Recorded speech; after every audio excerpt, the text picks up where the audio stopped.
Avant de vous refaire l'intro, je vais poser la question, là, ils vont me le dire juste là. Est-ce que cette fois, le son, c'est bon? Il vaut mieux faire voilà, un petit 2 essais comme ça, tranquillement. C'est du live à 2h du mat. C'est le tout début. Dès que vous nous confirmez dans le chat qu'il y a le son, c'est bon, on y va? Allez, c'est parti.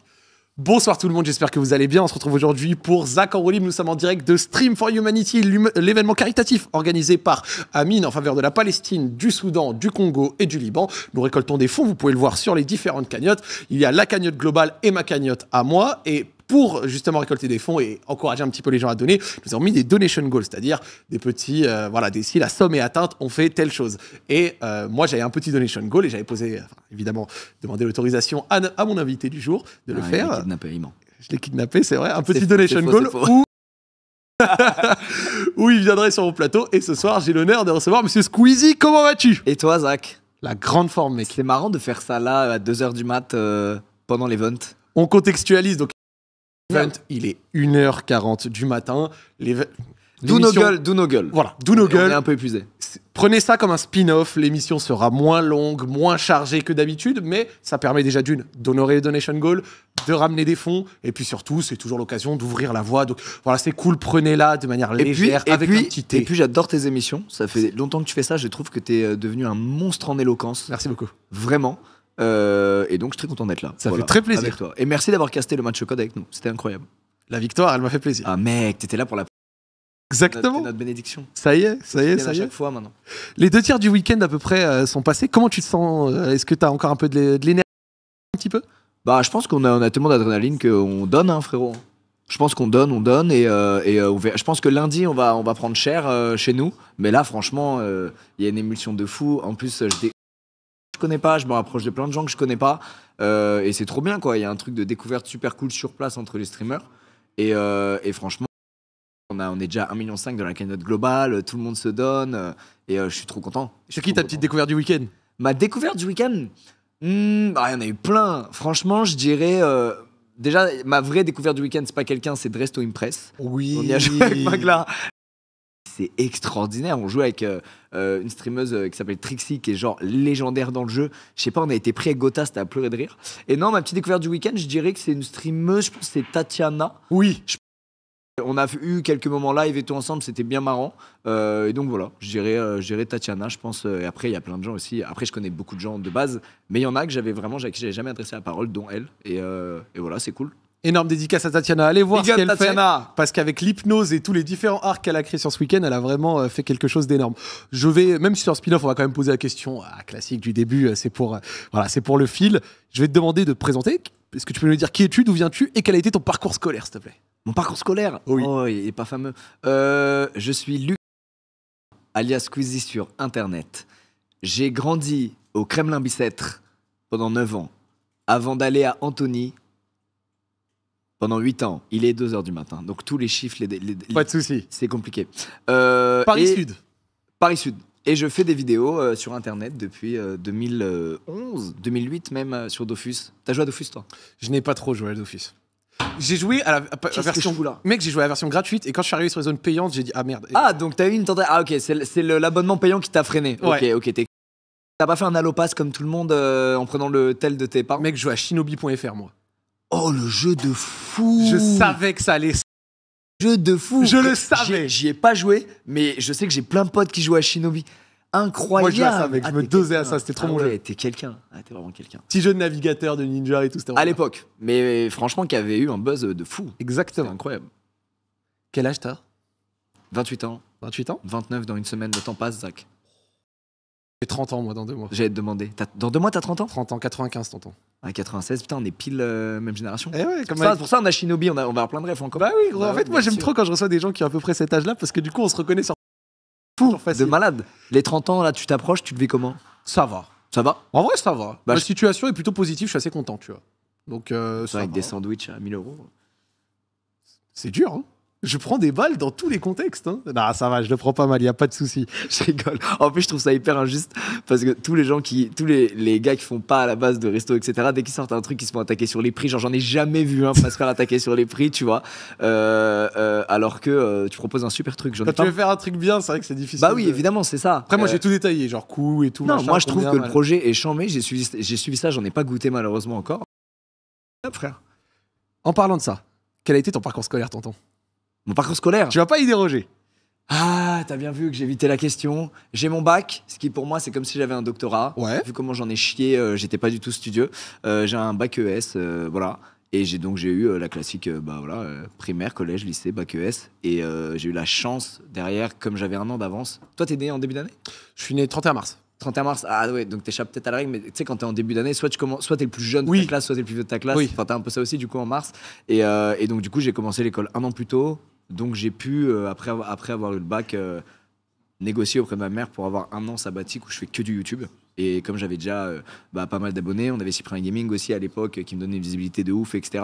Donc, du coup, ça a transformé l'essai, et voilà quoi. T'appréciais l'école? Non.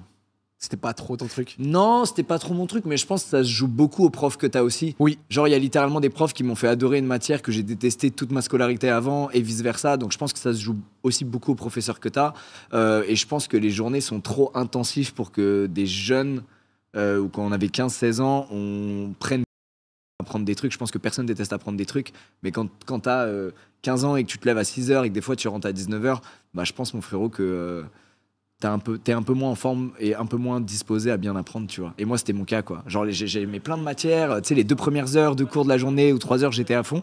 Et après, je sais pas, mon cerveau, il décrochait, j'étais fatigué, j'ai envie de dormir. Donc là, qui m'a pas mis bien dans ma scolarité, avec évidemment cette bonne addiction aux jeux vidéo et aux vidéos. Évidemment. Mais voilà, je pense que c'est compliqué la scolarité pour tout le monde et il y a beaucoup de choses à revoir, je pense. Tu l'as dit, tes premières vidéos, elles dataient 2008, 2011, dans ces eaux-là. En comptant plus de 14 ans de création de contenu non-stop, avec un volume quand même très soutenu. J'ai refait un petit peu toute ta... Ah ouais? Moins maintenant, mais à une époque, tu avais vraiment un volume extrêmement soutenu de sortie. 14 ans C'était moins dur à faire des vidéos aussi. C'est vrai. C'est pour ça. C'est vrai. Il y avait beaucoup moins de taf par vidéo. Donc évidemment, c'est sûr. on Mais bombardait. 14 ans de création de contenu, qu'est-ce qu'on en retient? Oh, c'est une bonne question. Quand tu ponces un truc pendant 14 ans, T'es fort, Zach. Tu me poses une question que moi-même je me suis jamais posée. Qu'est-ce qu'on en retient? Je pense qu'on apprend beaucoup sur soi, en vrai, à créer du contenu. On apprend beaucoup sur comment gérer la page blanche, le stress, penser plus qu'au taf, quitte à négliger le perso. Ouais. On apprend beaucoup de choses globales que tu apprends, je pense, aussi dans d'autres métiers. Mais là, c'est un peu intensif. Et j'en retiens, je pense, en vrai, le main truc que je retiens, je crois, et moi c'est ce qui me rend très heureux tous les jours, c'est de me dire qu'on on fait kiffer des gens, quoi. Ouais. On change les idées à des gens.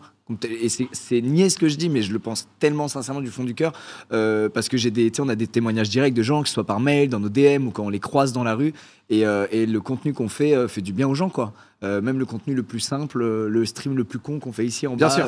tous ensemble, change les idées aux gens, et il y a plein de gens qui ont chance et qui n'ont pas de chance dans leur vie, tu vois. On a rien que là, tu vois, on œuvre pour des pays. Mon gars, tu nais là-bas, c'est un pays en guerre. En fait, tu vois, t'as pas de chance et tu souffres et c'est catastrophique, tu vois. Bon, c'est une autre échelle de malheur, mais même ici, voilà, il y a des gens qui n'ont pas la chance que d'autres ont. Et voilà, moi, je me satisfais de ce truc de 14 ans et je le pensais dès le début, à changer les idées des gens, ouais. tu vois. Et ça, je suis super content de ça, tu vois. Et je me dis, j'ai laissé une bonne empreinte chez plein de gens. J'aurais pas été sur cette terre pour rien, tu vois. T'as toujours la flamme? Ouais. Mec, on a le métier... J'en parlais il y a pas longtemps, je disais franchement, tu me dis quel est le métier ultime de rêve. Je dis, gars, c'est ce qu'on fait, quoi. Créateur de contenu. Franchement, mec. Je suis d'accord. T'en penses quoi? Toi aussi, Je suis totalement d'accord. C'est abusé. Il peut y avoir quelques contraintes, etc. Ça, il n'y a pas de souci. Bien sûr. Comme partout, mais Bien sûr. est privilégié de faire ça. La contrainte, c'est que tu es un personnage public, donc voilà, il y a plein de choses qui vont se dire sur toi, etc. Mais c'est tellement une contrainte minime par rapport à tous les autres avantages qu'on a. Évidemment. C'est abusé et on gagne bien nos vies.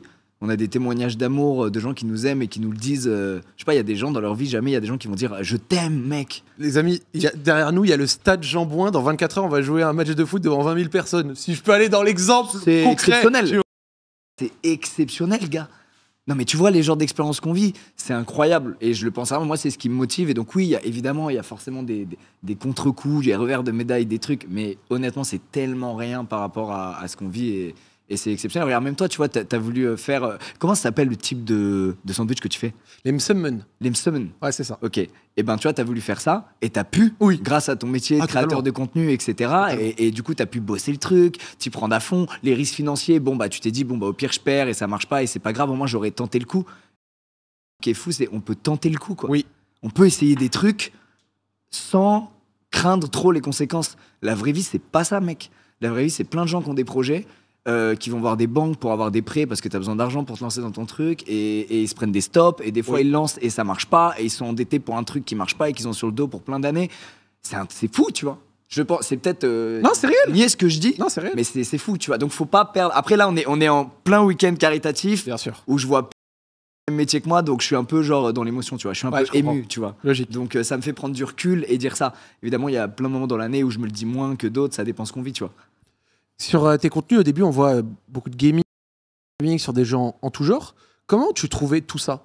C'était quoi un peu les inspirations liées à ça? Évidemment, je sais qu'à l'époque, il y a eu les PewDiePie, machin, mais à ce moment-là, quand t'es jeune, c'était comment? Il y avait évidemment, je regardais ce que les autres youtubeurs qui faisaient des jeux indés, à quel jeu ils jouaient, quel jeu ils trouvaient. Il y a un peu cette guerre de trouver le jeu indé. Aujourd'hui, ça va tellement vite qu'en fait, on l'a fait en premier, tu vois. Mais à l'époque, c'était tellement pas un grand truc de jouer à des jeux indés sur YouTube. C'est vrai. Il y avait pas masse de gens qui le faisaient, donc il y avait un peu cette guerre du premier qui claque le jeu. C'est vrai. Et quand les autres le faisaient derrière, et ils se prenaient des remarques, tu vois. C'était pas comme maintenant, mais je regardais, évidemment, beaucoup PewDiePie, beaucoup Markiplier, beaucoup un mec qui s'appelait Jacksepticeye, et ensuite j'avais mes petits sites, je m'en souviens de un particulièrement qui s'appelait alphabetagamer.com. J'avais des petits sites comme ça qui traçaient les jeux indés, et des fois mettaient même les démos à dispo et tout. Et donc je passais ma vie sur ce site et sur les vidéos de youtubeurs. Il y avait pas beaucoup de youtubeurs français qui faisaient des jeux indés, donc je regardais beaucoup forcément les youtubeurs américains, mais voilà, avec le mélange de tout ça et d'autres sites dont j'ai oublié le nom, il y avait même un sous-Steam spécial pour les jeux indés, mais j'ai oublié le nom.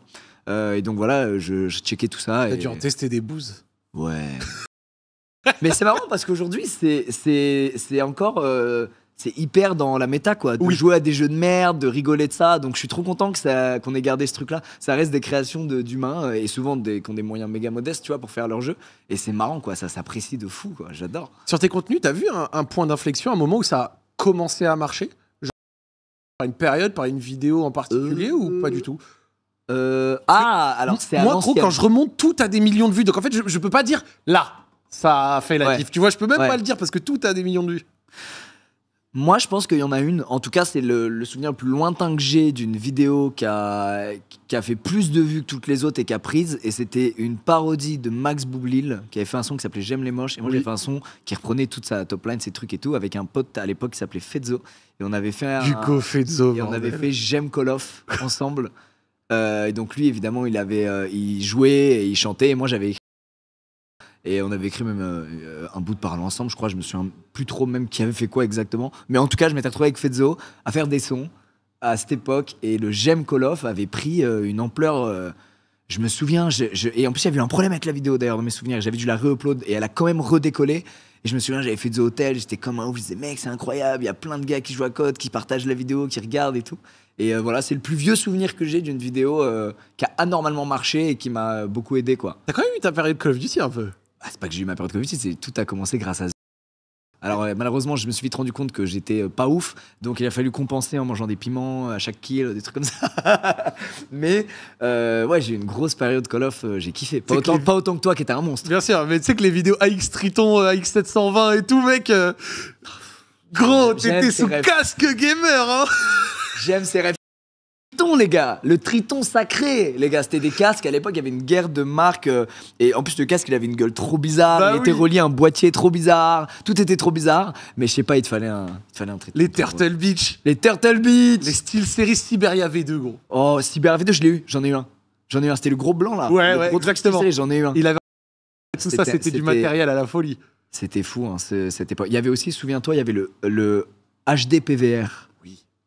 Attention, mais là, on va loin dans les trucs de matos. Oppo, le HD PVR, pour ceux qui nous écoutent, ça permettait d'enregistrer le jeu, la console, en HD.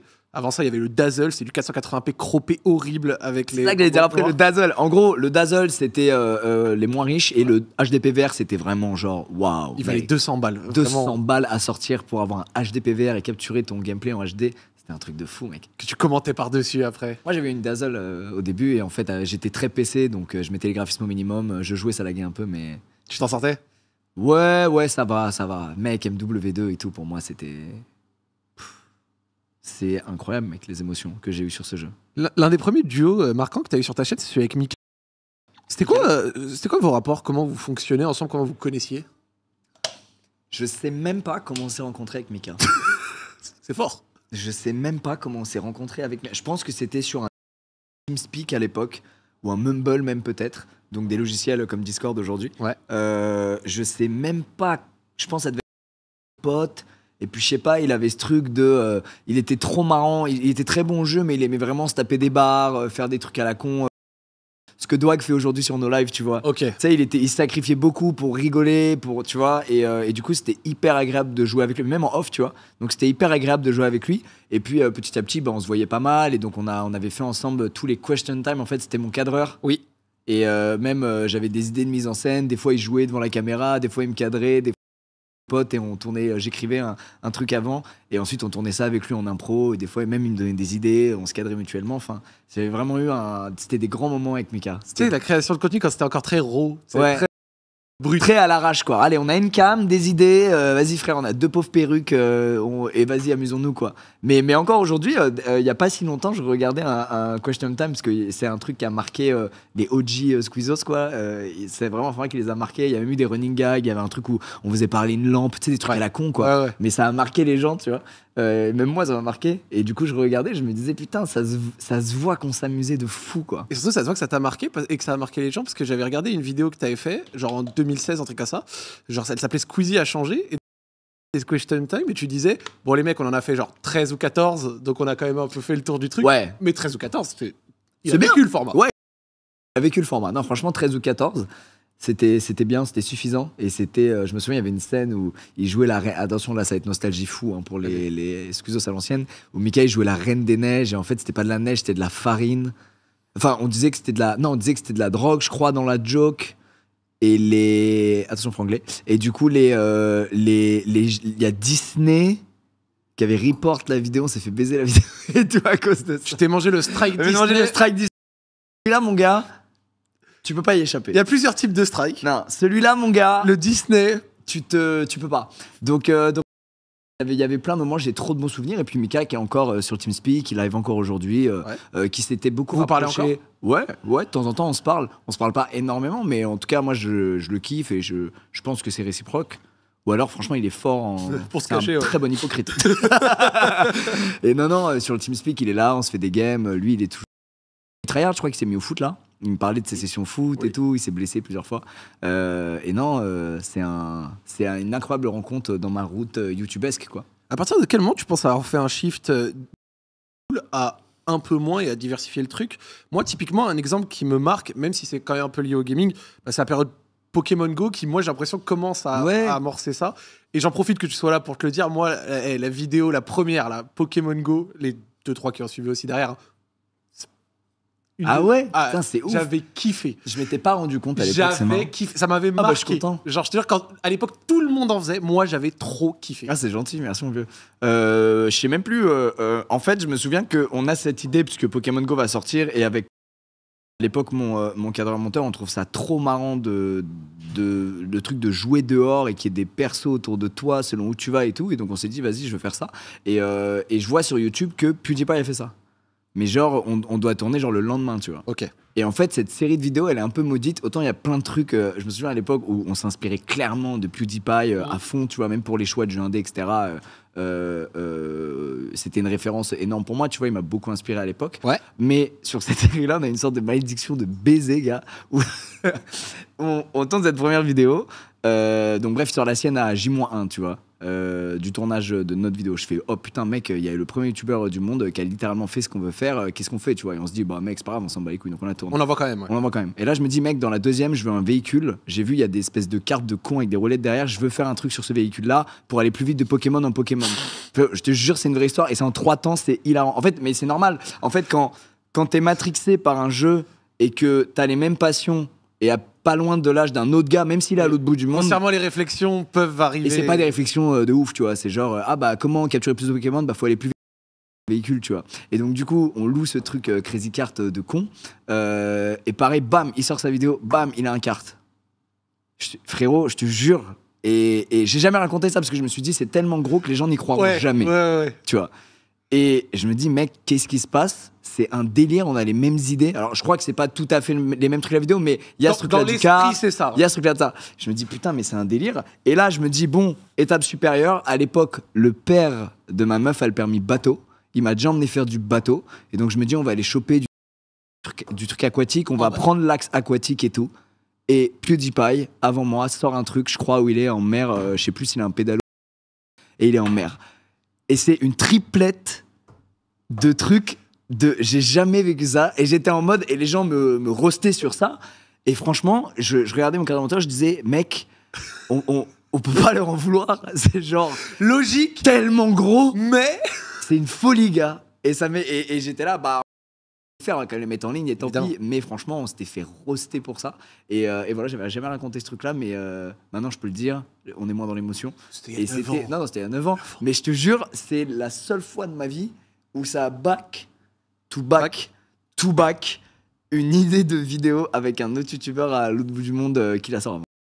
PewDiePie? Jamais, non, je vais jamais parler. Oh. Non, je vais jamais parler. On aurait pu penser, tu vois, qu'avec le temps ou quoi. Non. Après, je l'ai beaucoup suivi, bah, justement, entre 2012-13 et 2017-18. Je l'ai beaucoup suivi à cette période, je pense, comme plein de gens. Et après, bah, je sais pas, je me suis mis plus à suivre des youtubeurs FR ou d'autres youtubeurs. J'étais un peu moins. Tu sais, c'est des cycles, quoi. Ouais, tu suis un gars pendant quelques années, puis tu arrêtes de le suivre, puis tu replonges dans son contenu quelques années plus tard. Et puis là, bah, quand je m'étais dit, qu'est-ce qui devient?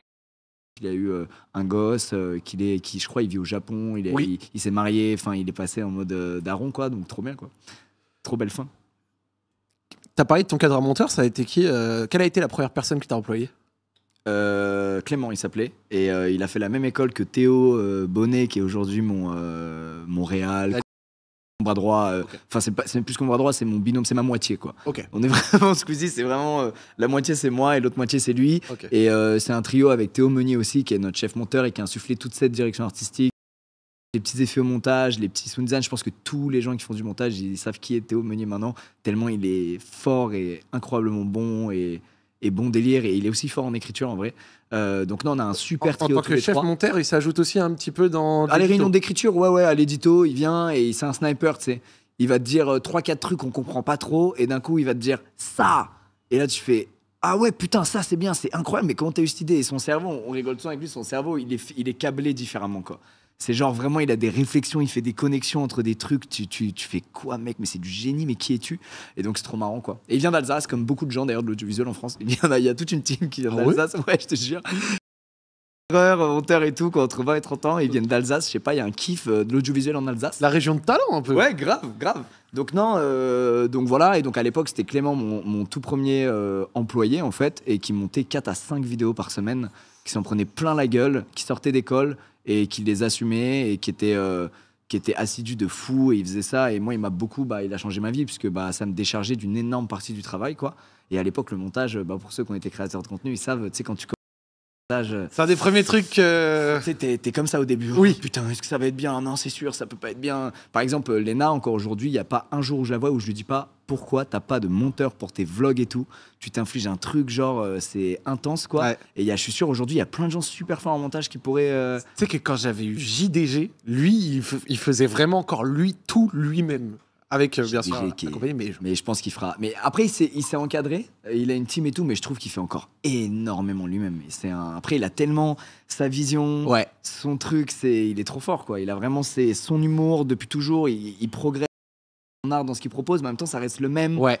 Et en même temps, c'est tellement un sujet niche. Mais moi, je les respecte. Ah, mais pareil. Les OG comme ça qui imprégner leur cœur, même si je trouve que tu peux toujours trouver, comme tu as dit, des très bons monteurs, tu vois, des gens qui vont réussir à s'imprégner de toi et de ce que tu fais et de ton univers. Ceux qui veulent le faire eux-mêmes et qui se tapent cette corvée. Ouais, non, mais en vrai, c'est vrai, ça peut être vu comme. En fait, c'est juste qu'il y a plein de gens qui font des vidéos qui, en fait, font 5 métiers en un. Ouais. Ils écrivent, ils gèrent la lumière, ils se cadrent, ils font le storyboard, ils font des trucs. En fait, ils sont réal, monteurs, auteurs, régisseurs, chefs opérateurs. En fait, ils font tout eux-mêmes. Et du coup, petit à petit, gagner leur vie, et souvent quand ils commencent à vouloir surtout faire des projets un peu plus grands, tu vois, par exemple JDG il a ajouté tout ce côté fiction dans ses épisodes, bah ça mon gars, si tu veux continuer à tout faire toi-même, tu vas être un peu capé dans la qualité finale du truc, donc tu es obligé de déléguer un peu des rôles clés, de bien t'entourer, mais pour autant ouais, tu sens qu'il est à fond dans le truc lui, et que c'est vraiment sa patte, et je trouve qu'il s'est vachement, pour un format qui est le même depuis je ne sais combien d'années, il a tellement progressé dans son art, et il s'est tellement renouvelé, je trouve, alors que c'est renouvelé, c'est peut-être alors que c'est le même format, mais je sais pas, moi c'est un des mecs que je respecte le plus, tu vois, c'est un des mecs que je respecte le plus, tu vois, sur internet, et voilà, créativement, je le trouve ultra, je le trouve ultra fort. T'as cité plein de métiers, donc ça, en fait, ça m'emmène sur la question que j'avais prévue, donc c'est nickel. Donc Clément, ton premier employé. Maintenant, il y a combien de personnes qui travaillent? Je crois qu'il y a des bugs, mon frérot. Ah. Je crois qu'il y a un écho ou un truc. Dites-nous, hein, les gars, s'il y a des bugs. On sait qu'on est à... Il est 2h du mat. Oui. À Stream for Humanity, il n'y a pas de souci, les gars. Le petit écho qui se met tranquillement. Alors que c'est bon, F5. Ah, apparemment, c'est réglé. C'est bon. Ouais, je le disais au cas où, mon frère. Parfait. Tu fais bien de le dire. N'hésitez pas, hein. Mais t'es là, toi? Bah oui, Yayas en même temps. C'est de la balle, Yayas qui est là à 2 mètres, il est posé. Oh, c'est génial. Ah oui, et donc du coup, ça m'amène, comme je disais, à poser la question. Maintenant, il y a combien de personnes qui travaillent avec, pour toi, genre dans l'univers, même si je sais que tu as plusieurs boîtes et tout ça, au final, ça fonctionne combien à peu près? Il y a, bah, du coup, en gros, quand j'ai commencé à me staffer, à l'époque, donc, il y avait Clément, et en fait, pendant des années, c'était juste Clément, et c'est au moment où je prends mon indépendance, où je quitte Webedia, que, évidemment, bah, il faut que je réponde à mes besoins, mes envies créatives, quoi. Ouais. Et donc, du coup, je crée ma boîte de production, qui s'appelle Unfold. Et Théo, en fait, à l'époque, pour la petite histoire, Théo Bonnet, je l'ai rencontré parce qu'il était réalisateur pour IDZ, une autre boîte de prod, qui a été rachetée par Webedia en même temps que Talent Web et Mixicom, donc là où j'étais relié par un contrat, et c'est les gens qui géraient travail avec les marques, notamment au début sur Cyprien Gaming et puis ensuite sur ma chaîne à moi. Et donc on s'est tous retrouvés dans le même bâtiment. On avait déjà tourné pas mal de vidéos Cyprien Gaming avec Théo, donc on s'était beaucoup rapprochés. Et donc quand je quitte Webedia, lui il quitte aussi le navire parce qu'il arrive en, je sais plus, mais des trucs administratifs, et du coup il est libre, quoi. Ouais. Et donc on se dit, bah vas-y mec, on va créer notre boîte de prod pour répondre à nos besoins de prod, quoi, à nos envies, à nos idées, et il faut bien une boîte capable d'employer des intermittents du spectacle, capable d'employer des gens, chefs opérateurs, etc. Tout ça, machin, et donc du coup on crée cette boîte, on met en directrice Clara Lesage, qui était une directrice de production sur Studio Bagel à l'époque. Et donc Théo était l'un des 2 main réalisateurs, je ne sais même pas si on avait d'autres sur le Studio Bagel, il y avait lui et Ludoc. Qui aujourd'hui fait plein de vidéos d'ailleurs où il explique des bidouilles, des les vidéos de Ludoc. Des livres, il est passionné d'audiovisuel. Et la dernière sur l'enquête qu'il a fait. Ouais, je l'ai pas encore vu, ça a l'air trop bien. Un bonbon. Ouais, je l'ai une pas pépite, encore vraiment. Vu. Absolument. Ludoc à suivre. Donc lui, ouais, voilà. Et donc du coup, on crée cette boîte de prod. Il y a Clara qui devient du coup directrice de la boîte. Il y a Théo. Et en fait, aujourd'hui, on a une petite équipe fixe, tu vois, de chargés de prod, de dire prod, etc. Je dirais qu'on est, je pense, en fixe. C'est une boîte de prod, c'est pas genre tu prends 20 personnes tout le temps, t'as un roster de gens à l'intérieur, je dirais. Je pense qu'il y a aujourd'hui 1, 2, 3, 4, 5, je pense qu'il doit y avoir genre 6 ou 7 personnes en fixe, tu vois, dans la boîte. Et ensuite, tu emploies des gens sur des missions, quoi, des intermittents du spectacle, selon le projet, quoi. Par exemple, il y a quoi derrière la porte, on va prendre des chefs déco, tu vois, on va prendre un prestat qui fait la déco, etc. On va lui dire, le tournage, c'est telle date, il va préparer les décors, il va les fabriquer dans son atelier, il va venir un jour avant tout installer, il va venir le jour J au cas où il y a des besoins. Et en fait, c'est ça multiplié par le nombre de besoins qu'on a, tu vois.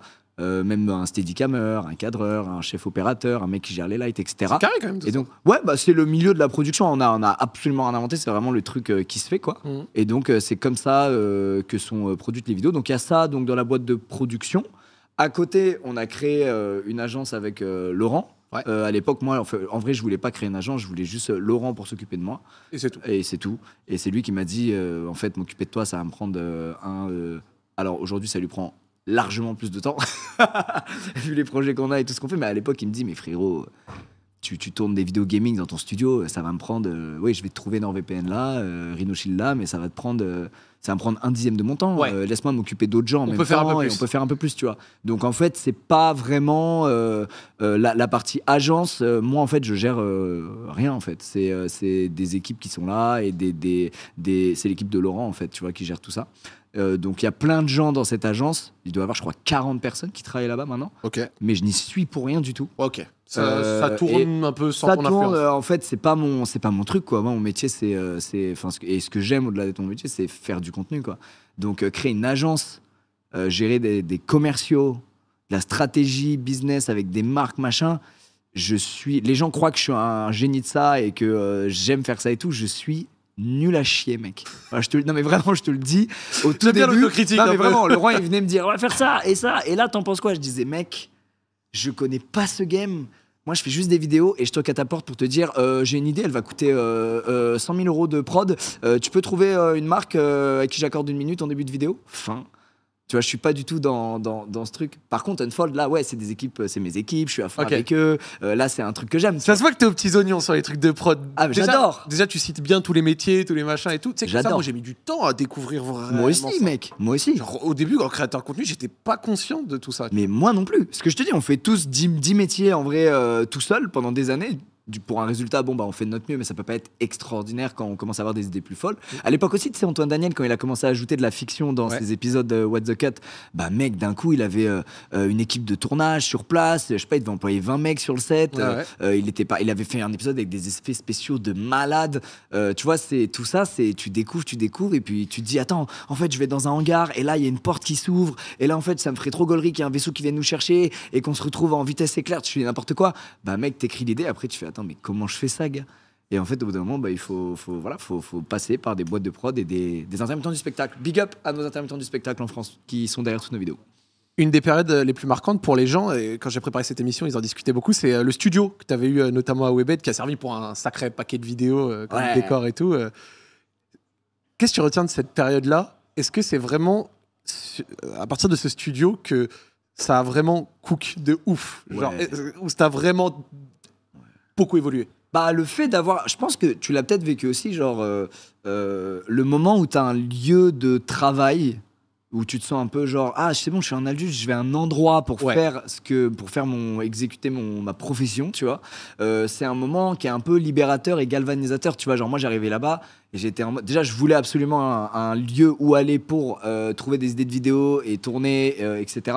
Parce que chez moi je devenais un peu fou, tu vois. Logique. J'étais sur le même ordi dans mon temps off et dans mon temps où je faisais des vidéos, je mélangeais tout, j'étais tout seul tout le temps, je croisais aucun humain, je devenais complètement associable. Dès que je croise des humains, je savais plus interagir avec eux, vraiment. De base, je suis pas hyper à l'aise. Pour la créativité, c'est pas la folie. Voilà, tu tournes bien en rond et tout, c'est compliqué. Tu l'as vécu ça, j'imagine aussi, ce truc de Mec, moi c'est ce que j'ai déjà raconté. J'ai vécu les deux phases des créateurs de contenu comme beaucoup, je pense. Et je pense si vous êtes, si vous suivez les créateurs de contenu, vous l'avez vu aussi. Beaucoup de créateurs de contenu ont quitté leur chambre pour aller dans des bureaux. Ouais. Puis après, souvent, des fois, ils reviennent vers leur chambre. Ou chez eux. Peut-être ils se mettent une pièce dédiée à ça. Mais je trouve que le ping-pong, il fait souvent clac, clac, clac. C'est vrai. Mais je pense que tu as besoin de cette étape de... Totalement. Hey, je suis un professionnel maintenant. J'ai un lieu où je vais. Je croise des gens, c'est cool. Et après 3 mois, tu fais oh non, je veux plus les croiser. Oh putain, la flemme de faire 50 minutes de transport. Donc en fait, il y a la même chose à la maison. Ouais, exact. Non, pour moi, 3 mois, ça prend genre quelques années. Mais t'es là, genre en fait, à la maison, je peux faire tellement les 2 tiers des choses.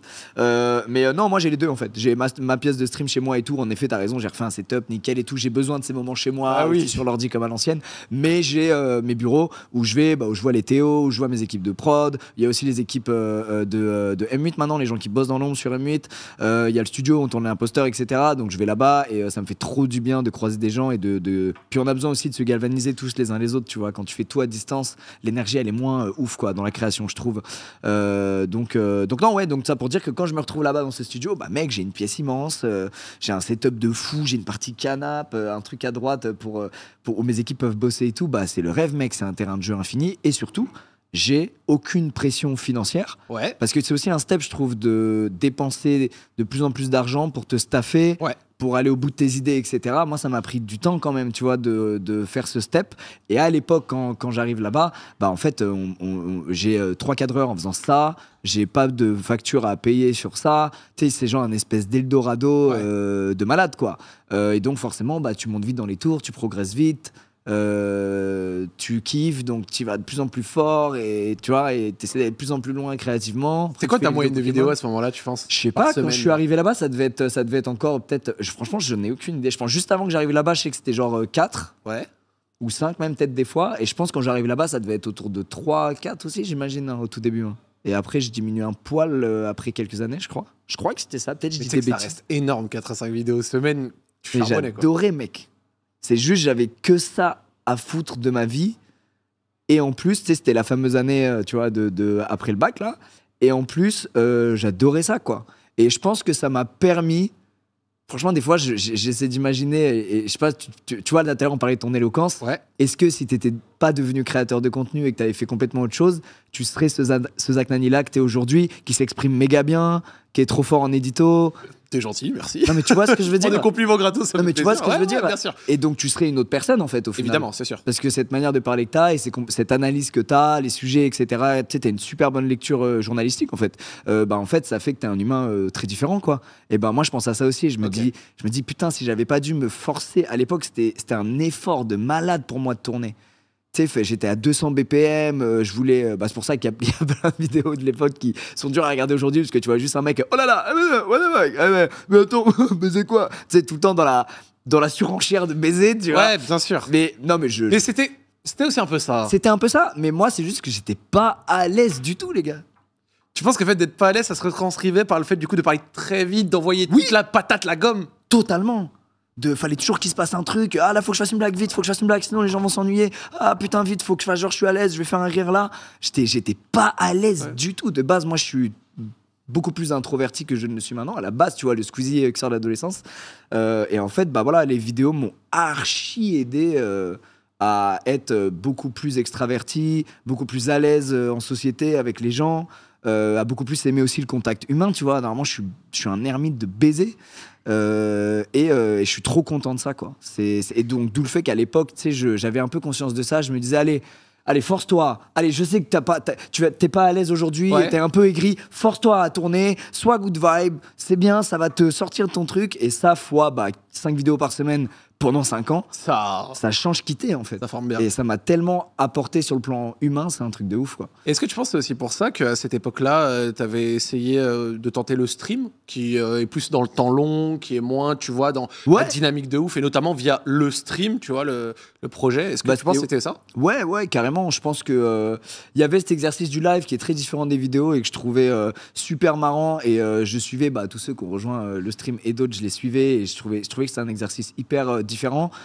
Et en même temps, j'étais admiratif à mort de me dire, putain, ils font ce que je fais, mais en live, en étant plus gaulerie et plus à l'aise que moi, comment ils font? Et du coup, je regardais des lives et j'étais comme ça, ébahi. Waouh, mais c'est un exercice de fou, mais putain, mais c'est dingue de faire ça et tout. Et donc je m'étais dit, vas-y, j'ai envie d'essayer. Donc j'avais fait, à l'époque, j'avais fait un live, avant même que j'ai mon studio, je crois, j'avais fait un live sur Heroes of the Storm, je crois que c'était un de mes premiers lives. Oh là là, ça c'est le MOBA de Blizzard. Ça, vraiment. Ça c'est du jeu de l'époque. Bah oui. Et j'étais pas à l'aise et j'en faisais trop tout le temps. C'était compliqué. Et puis je m'étais dit, mais ce serait cool que tous ces gens que je kiffe, on fasse ce qu'on appelait une web TV à l'époque, tu sais, donc t'as une grille des programmes, ça reprend un peu le modèle de la télé en vrai, tu vois, telle heure c'est tel streamer, de telle heure à telle heure c'est tel streamer dans telle émission. Et je m'étais dit, vas-y, je vais contacter tous ces gars que je suis et que je kiffe et on va essayer de faire une web TV tous ensemble, et ça va me les faire rencontrer, passer du temps avec eux, et je vais essayer de me mettre à cet exercice, je vais me gerber dessus, qui est très cool, tu vois. Donc c'est pour ça qu'on avait eu l'idée de le stream. Et en vrai, je crois que c'était pas mon idée à moi à la base, je crois que c'était l'idée de Cyprien, qui m'avait fait découvrir pas mal de ces gens et qui m'avait dit faut faire un truc avec tous ces gens, les mettre dans des bonnes conditions et créer des choses, des émissions avec eux, etc. Il y a une bête d'énergie, il y a un truc à faire. Et je lui avais dit, ah ouais, putain, il faudrait un site gamifié. Le tout premier, ça se regardait essentiellement sur le site lestream.fr, qui était ignoble, parce que toute la partie gamification marchait pas, quoi, globalement. Et tu sais, t'avais des objectifs, genre regardez 20 heures de live et vous gagnez des points. Et à la fin, il y avait un classement des viewers les plus assidus. Pensez un peu comme les applications, les trucs, quoi. Classique, mais c'était ça le projet de base, quoi. Tu t'es investi beaucoup dedans au début et assez vite un peu moins. Ouais. Pourquoi? Parce que ça prenait grave du temps et que j'étais pas en indépendant sur ce projet. et que bah, y avait une réalité économique derrière qui n'était pas gérée par moi. Et à l'époque, j'aurais été de toute façon incapable de la gérer. Bien sûr. Et donc, en fait, bah, j'étais plus totalement libre sur le stream. Puis aussi, c'est un projet où il y a beaucoup d'humains. Donc, d'un coup, il y a aussi des conflits entre telle et telle personne. C'est ce qui est normal, tu vois, comme partout, dès que tu mets 20 humains dans une société qui font des trucs et qui se voient tous les jours. Et encore plus, je pense, quand il y a un truc aussi public, tu sais, de jugement public qui peut influencer les conflits entre eux et tout, bah forcément, ça se passe mal. Et puis là, en fait, il y avait aussi beaucoup de conflits entre... En fait, c'était compliqué parce qu'ils sont tous venus, parce qu'ils s'étaient chauffés par le projet et que j'étais un peu gage de qualité, je pense, pour eux. Et en fait, au bout d'un moment, il y avait plein de problèmes qui n'étaient pas ma faute, mais on venait me voir moi, quoi. Ce qui est normal. Et moi, je disais, ah les gars, je suis pas au courant, j'y suis pour rien. Vas-y, je vais aller leur en parler, je vais changer le truc, etc. J'allais leur en parler, je remuais ciel et terre des fois pour avoir des trucs. Derrière, en fait, des fois ça passait, des fois ça passait pas. Et donc je me suis dit, mais attends, en fait, je vais m'embrouiller avec tôt ou tard avec tous ces gens pour des trucs où je ne peux pas agir, puisque c'est souvent des trucs de conditions de travail, d'économie, pareil, ils voulaient créer du contenu, donc ça coûtait de l'argent, etc. Mais moi, je n'irais pas cette partie-là. Et donc, voilà, ils avaient plein de frustrations et je voulais pas qu'ils me la mettent sur le dos. Et aussi, à côté, j'accélérais beaucoup sur YouTube. On faisait beaucoup de choses, j'avais moins de temps. Donc voilà, le cumul de tout ça fait que je me suis peu à peu éloigné de le stream. Mais je regardais toujours et je me régalais. À l'époque, tu avais dû parler de nombreuses fois de ton image, notamment auprès des jeunes, auprès des viewers qui te suivent, etc. Mais à partir d'une période, on a remarqué un peu des changements chez toi. Tu as commencé à parler de tes tatouages, avoir la petite barbe, tous ces petits trucs. Est-ce que c'était un moyen pour toi d'affirmer une certaine évolution, un certain je grandis? Ouais, carrément. On a tous ce truc on veut se prouver un truc, non? Regarde ta barbe là. Bah oui. Bah oui, évidemment, c'est pour ça. Non, il n'y a pas d'autre raison. Non, mais oui, il y a un truc, je pense, où surtout que moi j'ai eu une adolescence très tardive. J'étais bien un petit gars de 50 kilos, comme je t'ai dit, ultra introverti à la base, en vrai. Hein. Et donc du coup, au bout d'un moment, tu sais, t'as envie de te prouver un truc, quoi. Donc ouais, je voyais mon frère faisait des tatouages, je disais, moi aussi j'ai des tatouages, je trouve ça trop stylé. Putain, les gens que je trouve stylés, ils ont une barbe, il me faut une barbe. Ah putain. Ils ont des calvities, ça j'aurais pas. Bam, 20 ans, grosse calvasse. Donc en fait, tout n'allait. Voilà, il y a eu du bon, du moins bon. Mais oui, il y a un truc de tu veux te prouver quelque chose, tu vois ce que je veux dire? Avoir Yas qui me regarde du coin de l'œil et qui me fait. Non, mais toi, t'es bien maintenant. T'es royal, frère. Arrête de mentir. Non, mais il me visait, j'avais vu votre vidéo de la greffe à l'époque. Hein. J'avais vu votre vidéo de la greffe à l'époque. Là. Hein? J'avais bien kiffé. Je m'étais dit, bonne idée ça. Mais comment ça part? On sait pas. Yas, il dit ça commence à repartir. Ouais, mais... Amine, il s'est fait avoir et moi aussi. Là, ça commence à repartir. Amine, il l'a refait, hein. Je sais qu'il a refait. T'as été frappé par ces mâles? Non, moi c'est naturel. Non. Et ça progresse chaque jour qui passe. Et c'est un mal qui ne nous quitte jamais. Alors prenez soin de vos cheveux et massez-vous le crâne régulièrement. C'était les conseils. Il valide, c'est valide. Bon, Yas valide, c'est bon, ça fait plaisir. Non, mais c'est cool parce que tu vois, c'est vrai que ça donnait vraiment ce sentiment de progression moins, j'allais dire kids-friendly, tu vois, plus adulte. Et je trouve que c'était marquant. Ouais, physiquement, ouais. Je voulais être un peu plus. Moi, je suis un adulte maintenant. Oh, mec. Je suis plus le maigrichon de l'époque. Je pécho un max. Hein. Non, ça, j'ai jamais. Mais il y a un truc de.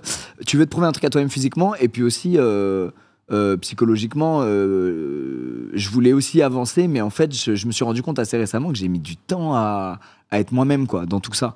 Et du coup, je trouve que quand t'es pas complètement toi-même, c'est assez dur d'évoluer en tant qu'humain. Tu sais, quand tu mets une espèce de carapace et que tu dis, je vais être comme ça en public. Et en fait, ouais, mais là, du coup, t'incarnes un rôle et le vrai toi, il progresse pas, il fait pas face aux autres, ça te grandit pas du tout, quoi. Et donc, en fait, je me suis retrouvé à un moment, mais même il y a quelques années, un moment dans ma vie où, tu sais, je m'étais mis au sport, au truc et tout, il y a quelques années, et je me disais, mais en fait, je suis rarement moi-même parce que j'ai peur, je mets une espèce de carapace, et du coup, j'ai l'impression que dans ma tête, j'ai encore 16 ans. C'est quoi ce bordel? Et c'était genre en 2020 ou 21, et je me suis dit, mais qu'est-ce que c'est que ce bordel? Mais je vais trop mal vivre, je ferai une crise de la quarantaine de baiser. C'est le moment où est arrivée la teinture blonde ou pas? Ouais. Il est bon. Non, c'est même un peu après. Je pense que la teinture blonde, c'est la dernière étape avant ce constat de mais qu'est-ce que je fais là? Qu'est-ce que je fabrique? Mais ouais, il y a toute cette step aussi, je trouve, de réussir à être soi-même. C'est dur. Est-ce qu'aujourd'hui, toi, tu trouves que t'es toi-même? Ouais. Ouais, franchement, ouais. Et t'es content de ça? Alhamdoulilah, je suis très content. Franchement, bravo. Sur ça, c'est pas facile. Ouais, c'est vrai. Franchement, bravo. Yas, c'est vrai. T'es toi-même? Moi, je suis pédard. Yass, il est peinard. Il a dit, moi, on l'entend ou pas dans le Ouais, audio on l'entend de loin. Il a dit, moi, je suis peinard Yass, avec ce geste. Je suis peinard. Bah oui. C'était presque trop, je soupçonne que t'es pas complètement peinard. Le geste était un peu. Moi, j'essaie d'être le plus naturel possible. C'est ça qui est important. Yass, non, je peux te l'affirmer, je le connais depuis longtemps. Mais je suis Yass, d'accord, hein. C'est naturel, man. Je suis d'accord. Moi, je t'ai dit, là, ça fait 2 ans que je progresse sur ça et que je pense, je considère être moi-même, avec des fois un côté un peu aigri. Des fois, je dis de la merde. Ouais. Des fois, je suis insupportable. Des fois, je ponds des trucs bien. Même, je veux dire, humainement, quoi. Je te parle même pas de contenu. Tu vois. Bien sûr. Mais moi, je suis moi-même, putain. Et c'est trop bien d'être soi-même. Voilà. Et c'est dur à atteindre, je trouve. Merci beaucoup du temps que tu nous octroies. Franchement, ça fait très plaisir. C'est une super discussion. Il nous reste quelques petits points. 2h26 du mat. C'est un moment pour avoir ces discussions, non? Ça fait très. Ouais, En vrai. mais peinard. En vrai. Après la thé, foudre c'est de l'ambiance magnifique. d'en bas, c'est Bah bien, oui, bah oui. Merci, j'ai encore quelques points et après on va te laisser. On sait que t'as encore beaucoup de choses à faire, donc merci énormément. Non, j'ai juste un DJ set de harceleur à faire. Voilà, c'est ça. Et Juste je vais te après, il a un kidnapper un DJ peu. set, Et je vais te kidnapper un peu. Il a un DJ set à faire. On parlait de transition dans le physique. Il y a aussi celle des contenus, vidéo gaming, la vidéo plus multi-thème. J'avais noté les vlogs au Canada, notamment. Ouais. Les collabs, notamment avec McFly et Carlito, que tu avais commencé à faire. Les sons avec Big Flo et Oli. Le chien, l'occasion de rappeler que tu as donné du buzz au Shiba en France. Ça, c'est. Hélas, putain, alors que c'est une race de chiens hardcore. Ça, vraiment, Et c'est ça, dans mon ça a livre. aussi créé une vague d'abandon et tout, les gars. Tu sais que quand c'est terrible. moi je l'ai dit en stream terre, j'ai dit, et sans doute s'il y a du biais de confirmation là-dedans, vraiment, à partir du moment où tu as parlé de ton Shiba, j'avais l'impression d'en voir dans tous les coins de rue, les semaines, les mois, les années qui ont. Ah ouais, à ce moment. Alors qu'avant, j'avais pas l'impression d'avoir tant que ça. Ah, Voilà. c'est vrai. C'est Non, ma mais théorie personnelle. Non, mais même il y a des assos et tout. Elle est fondée sur rien. Il y a des assos et tout qui m'avaient contacté, donc ça a forcément eu un impact. Après, je pense que le Shiba, il commençait déjà à faire pas mal parler de lui, parce que c'est un chien qui a une tête particulière, qui a un comportement particulier, et en plus qui est japonais. Nous, on adore le Japon en France, moi y compris. Donc forcément, oui, ce chien était prédisposé à avoir du buzz. Et au niveau de ce que je disais sur les transitions un peu plus contenu, ça faisait partie évolution naturelle, envie de tester autre chose, un peu moins de gaming, tu vois. Pareil, on commence à tenter des choses, des collabs, McFly, Carlito, les machins, les vlogs, les trucs. Ouais, moi j'ai souvent ce pattern psychologique et j'essaie de lutter contre, mais c'est dur de faire un truc puis de me dire non, en fait, faut pas que je sois là, faut que j'aille là-bas. À l'inverse, le gaming, j'arrête sur la chaîne. Et ensuite, à faire après quelques temps, dire bon, en fait, il y a peut-être un entre-deux pas mal, quoi. T'es pas obligé d'être tout là ou tout là, soit au milieu. Ouais, c'est peut-être mieux, mais c'est dur d'être nuancé, de se positionner au milieu des choses, et tu vois, c'est compliqué, quoi. On le voit même aujourd'hui, tu vois. Tout est très blanc, très noir et tout, et c'est compliqué d'essayer de même s'auto-nuancer dans ses réflexions et dans ce qu'on veut devenir, et tu vois, dans nos... Je trouve pas les mots, il est 2h du mat, mais tu vois ce que je veux dire, c'est très compliqué. Et à l'époque, ouais, je m'étais dit carrément, vas-y, j'avais même fait une chanson, j'arrête le gaming, c'est fini, en mode drôle, tu vois, mais voilà, ça envoyait quand même le message de j'arrête le gaming, qui faisait partie de mon identité depuis 6 ans, qui est littéralement ce qui m'a fait percer sur YouTube. C'était peut-être pas le meilleur des moves, mais à côté, du coup, plus tard, un tout petit peu plus tard, j'ai lancé, je me suis dit, le gaming maintenant, ça va être que en live, et je pense que ça s'y prête beaucoup plus, et c'est beaucoup plus marrant. Et puis je mettrai des best-of et des rediffs, enfin juste des best-of à l'époque sur une autre chaîne, et je pense que voilà, ce sera ça la partie gaming de Squeezie. Maintenant, ce sera cette partie-là. Et aujourd'hui, franchement, c'est une des meilleures décisions que j'ai prises, parce que j'aime trop faire des lives, et je suis avec, j'ai mon main groupe de potes de streamers, comme tout le monde a le sien, tu vois. Et des fois, il y a des collabs avec d'autres un peu plus loin, et des fois avec d'autres carrément plus loin, comme Last Weekend, dont certains je connaissais même pas le nom, qui c'était, et je les rencontre et je kiffe, tu vois. Donc le live, je trouve, il y a un truc qui réunit le tout, encore plus les gens, tu vois, et qui réunit mes racines et ce que je voulais être aussi, tu vois. Donc non, je suis très content du live, ouais, et c'était une décision bonne. Mais par contre, arrêter le jeu vidéo et annoncer que j'arrêtais le jeu vidéo de cette manière, ça par exemple, c'est clairement une erreur. Quand je regarde, je me dis, c'est dur quand tu suis le mec depuis 5 ans, il fait une chanson, le gaming c'est fini, allez, genre bon, peut-être ménage un peu les gens qui t'ont donné de la force. Des fois, il faut faire une erreur pour après comprendre que ça en était une. On s'en rend compte. Et puis les petites collabs, le fait de sortir un peu de la chambre et tout, c'était, je suppose, aussi un vent d'air frais. Les collabs. Les collabs, ouais, les bien vlogs, sûr. Ouais, et puis McFly et Carlito, moi à l'époque, franchement, ils m'ont fait énormément de bien, parce que quand j'arrive dans ce fameux studio, eux, ils ont le studio d'à côté, et du coup, et c'est des gars qui sont plus âgés que moi, qui ont d'autres sujets de discussion que moi, qui parlent d'une autre manière que moi, qui ont une autre culture que la mienne même, tu vois. Eux, tu leur dis Shinobi FR, je sais pas s'ils connaissent, tu vois, j'en sais rien. Non, je pense pas. Tu vois ce que je veux dire? Donc du coup, en fait, ça me faisait trop du bien, ça me changeait les idées, ça me faisait, c'était devenu vraiment des potes on se voyait beaucoup, quoi, tu vois. Bon, alors on se voyait pas beaucoup en dehors du studio et tout. On était plus collègues que hyper amis dans la vie perso. Mais franchement, je suis très content d'avoir passé autant d'années à leur côté là-bas parce que ils ont fait partie des gens qui m'ont comment dire, poussé à être moi-même aussi, tu vois. Ok. Eux, ils en ont tellement rien à foutre. Avec un peu plus d'expérience en plus de leur côté. Ouais, et ils sont tellement eux-mêmes. En fait, Mafia Kaito, et à l'époque, je voyais, il y avait des gens qui disaient, mais putain, ils forcent trop, ils overreact, ils sont pas naturels. Et ils sont comme ça, en off, sans caméra. Ils sont eux-mêmes. Mais en effet, ils sont bizarres, parce que là, je vais faire une blague. Enfin, ils sont bizarres. Ça a été vu comme bizarre, parce que là, je vais faire une blague, et il y en a un, il va rebondir, et l'autre, il va faire et se rouler par terre. Mais ils sont comme ça, gars. Ils s'en foutent. Moi, pour avoir vu Carlito lors des France-Espagne, c'est vraiment...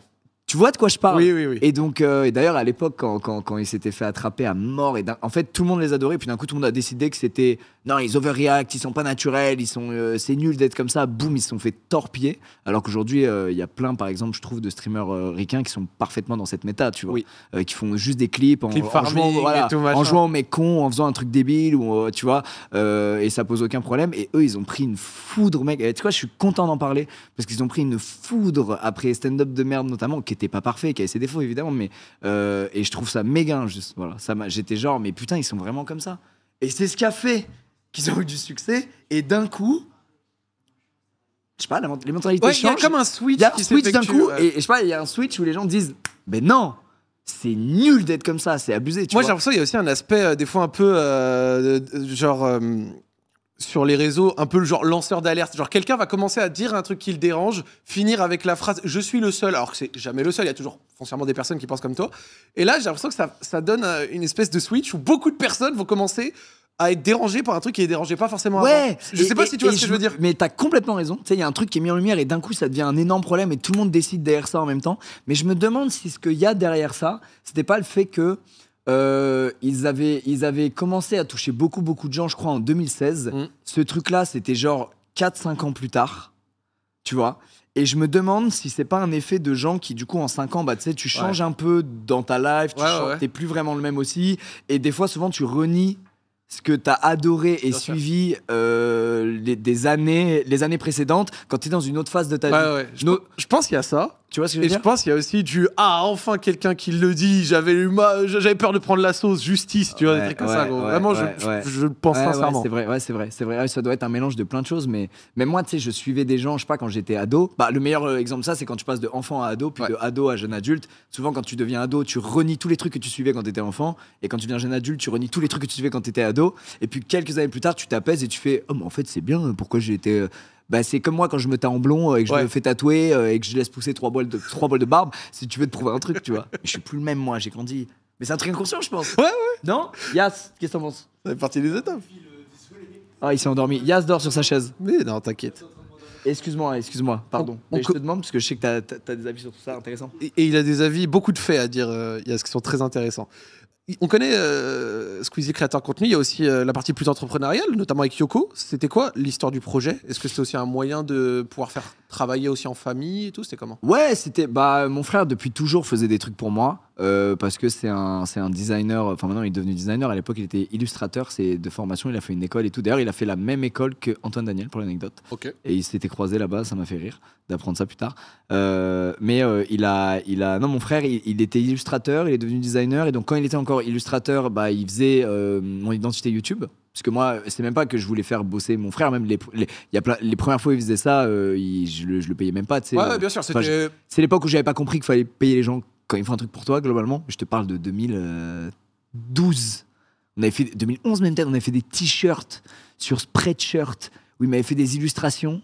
Spreadshirt, ça c'est les anciens. Il m'avait fait des illustrations. Il y en a des fois, ils ont des photos encore de ces trucs-là. C'est le plus vieil objet que j'ai jamais sorti. Il y avait un t-shirt Us Family, un t-shirt beau avec juste un espèce de Mario zombie avec une batte de baseball. C'était vraiment à l'ancienne. Et je lui avais dit, mais moi, je suis trop fan de ton taf. Après, c'est mon grand frère. Donc, là, aujourd'hui, je suis encore plus fan qu'à l'époque. Mais là, au début, lui sortait d'école. Je pense qu'il était pas spécialement méga fort, tu vois. Je sais pas, je lui disais, viens, on fait un truc ensemble. On peut le proposer aux gens. Ça peut être cool. Donc, on avait fait ces t-shirts. Et d'ailleurs, j'avais versé la moitié des revenus. Donc, en fait, si je l'avais payé indirectement. Et puis ensuite, il m'avait fait mes designs YouTube, donc mon outro, toutes les outros que j'ai eues, mes photos de profil. Il y a eu un enchaînement de photos où c'était lui. Il avait fait mon décor aussi à Webedia, tous les dessins qu'il y a sur le mur et tout, c'est lui et un pote à lui. Donc voilà, il a toujours été autour de moi parce qu'on a des métiers on a besoin de design en fait et d'illustration. J'allais te dire, ouais, il match bien. Il match bien. Et étant fan de son taf, je me disais, bah attends, c'est incroyable, je suis fan d'un mec qui accepte de faire des trucs pour moi. En plus, c'est mon frère et en plus, ça lui rapporte de l'argent. Mais c'est exceptionnel. Tout le monde c'est incroyable, tout le monde est trop gagnant. Et donc voilà comment ça a commencé cette collab là, jusqu'au moment où on s'est dit vas-y, on va faire la version améliorée des trucs Spreadshirt, on va faire une marque, on va pouvoir faire des drops, on va se lâcher sur les designs et tout. Alors c'était pas exceptionnel, mais c'était riche d'enseignements et on prenait trop de plaisir, tu vois, à designer des vêtements, à faire un petit spot pour en faire la promo qu'on mettait sur la chaîne YouTube. Franchement, c'était une superbe aventure, mais on a sous-estimé le travail que ça représente d'avoir une marque, déjà. C'est ce que j'avais noté. J'avais noté à quel point ça demande de l'investissement en hardcore. Temps. Ne serait-ce même qu'en temps. Avant même de parler d'argent, le temps que ça doit demander. C'est un temps de malade. C'est des batailles avec des usines partout. Tu vois, on faisait du Made in Portugal sur Yoko pour 90% de ce qu'on sortait. Et donc, du coup, les usines, en fait, au Portugal, il y a plein de gens, comme c'est en Europe, proche de la France, c'est hyper cool, même écologiquement. Tu sais, c'est juste des camions. Bon. Il y aurait encore plus cool, c'est le Made in France, mais c'était inatteignable en termes de prix. Enfin, en gros, on aurait dû vendre les trucs 2 fois plus cher, tout. Et je me suis dit, bon, mec, franchement, le jour où on commence à vendre des t-shirts à 75 €, ça va être un t-shirt bien easy, blanc, avec un truc brodé là. J'étais là, genre, waouh, mec, ça va être chaud. Et donc, du coup, on a cherché autour, on avait atterri sur le Portugal, comme beaucoup de marques. C'est vraiment un super pays. Portugal, c'est spécialisé vraiment pour ça. Il y a le Portugal, il y a la Turquie aussi, pas trop loin. La Turquie, c'est plus loin quand même, mais la Turquie aussi, c'est super. Et il y a l'Italie aussi qui est incroyable. Alors là, c'est vraiment le prix, c'est méga haut, mais c'est qualité de fou. Et donc voilà, bref, c'était des batailles avec des usines autour du monde. C'était de la pression parce que t'achètes, tu préachètes des quantités de vêtements que t'espères vendre. Et des fois, il y a un modèle, tu te dis celui-là, putain, ils vont adorer. Hop là, t'en vends 5,5. Tu fais, putain, ils l'ont détesté. Mais ils ont adoré l'autre que nous, on croyait pas en lui. On en a fait fabriquer 7,5. Comment on fait, tu vois? Donc en fait, c'est que des blèmes de quantité. Ah ouais, tu t'es vraiment retrouvé déjà dans des trucs de ils ont aimé ça, mais pas ça. Tu sais, on avait une vision qui était approximative, tu vois. Mais qu'il fallait tester. Et tu vas les tester. Et du coup, voilà, c'est compliqué. C'est compliqué économiquement. C'est du temps de fou. C'est des bras de fer avec des usines. C'est de la pression. C'est aussi, je pense, hyper engageant de porter une marque en vrai sur toi. Tu sais, tu veux vraiment avoir une marque qui a une bonne image, qui fait des trucs cool, pour que quand les autres te jugent sur... Tu sais, on a été matrixé quand même globalement par les marques en général, quoi. Tu sais, quand on prend du recul, tu mets un t-shirt tout noir. Il y a un logo Nike là, ou un logo Dior là, t'es pas jugé pareil. Ou un logo Quechua, ou pas de logo, on te voit pas pareil. C'est un logo de 3 cm sur 3. Sur du textile. Sur un t-shirt noir. Et ça crée cet effet-là chez les gens. Moi-même, sur moi-même. Évidemment. T'imagines comment c'est... Ça montre que c'est genre ultra engageant de ce que tu portes, quoi. Tu vois, tu dois choisir bien, que ce soit en accord avec qui t'es, que tu vois, je sais pas. Et nous, on s'est dit, on n'avait pas anticipé ce truc de, en vrai... Mettre tout le temps des trucs de la marque d'un youtubeur, déjà le nom de la marque Yoko, en vrai c'est pas dingue, si je suis honnête, c'est un nom très générique. Tu te balades dans la rue, il y a un restaurant asiatique sur 5, c'est Yoko. Il y a des marques random, genre de tasses, il y a marqué Yoko. Je vois. Donc déjà je me disais peut-être le choix est pas ouf. En plus il y a une société finlandaise, et ça pour la petite anecdote, qui détient qui a déposé la marque Yoko dans genre énormément de catégories, et qui nous a attaqué en justice après coup, ce qui a en partie tué la marque en vrai, mais ce qui n'est pas une mauvaise chose aujourd'hui. Je pense qu'on avait fini l'arc Yoko, tu vois. Et donc voilà, c'était pas un succès. Je pense en vrai j'ai perdu des centaines de milliers d'euros, tu vois, avec Yoko.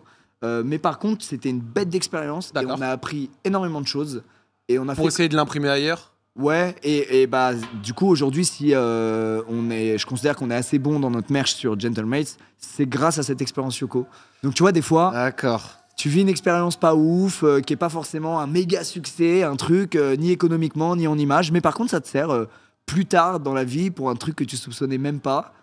Donc voilà, si jamais vous vous foirez sur des trucs où vous considérez que vous avez fait des échecs, ça peut se recycler ailleurs, franchement, ça peut se recycler et vous servir d'une manière ou d'une autre, tu vois. Et moi, ça a beaucoup changer ma vision sur ces trucs-là qui échouent, quoi, ou qui sont pas là où t'imaginais. Et en fait, tu te dis, ok, fallait le tenter.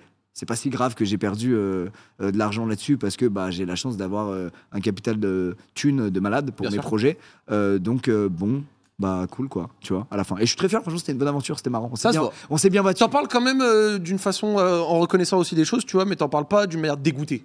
Ouais. Non, ah non, non. Moi, je suis rarement dégoûté, sauf Oxys. Ok. Parce qu'avec beaucoup plus de temps, mais beaucoup plus de temps, hein, on se parle de peut-être une décennie, Ouais. j'abuse, mais j'aurais pu faire un truc qui est moi. Qui est peut-être nul, Mais qui est toi? mais qui est moi. Et là, Alors que là, c'était c'est pas moi. Non, dans les thèmes abordés, dans les prods, dans les trucs, je pense que c'est le truc le moins moi que j'ai fait de tous mes projets. Yoko, c'était un peu moi, tu vois. Fan du Japon, Oui. les visuels, c'est que des trucs que j'adorais, les pièces même, tu sais, le fitting, tout c'était On peut en moi. penser ce qu'on veut, mais dans l'esprit, ça te ressemblait. Ça me ressemblait.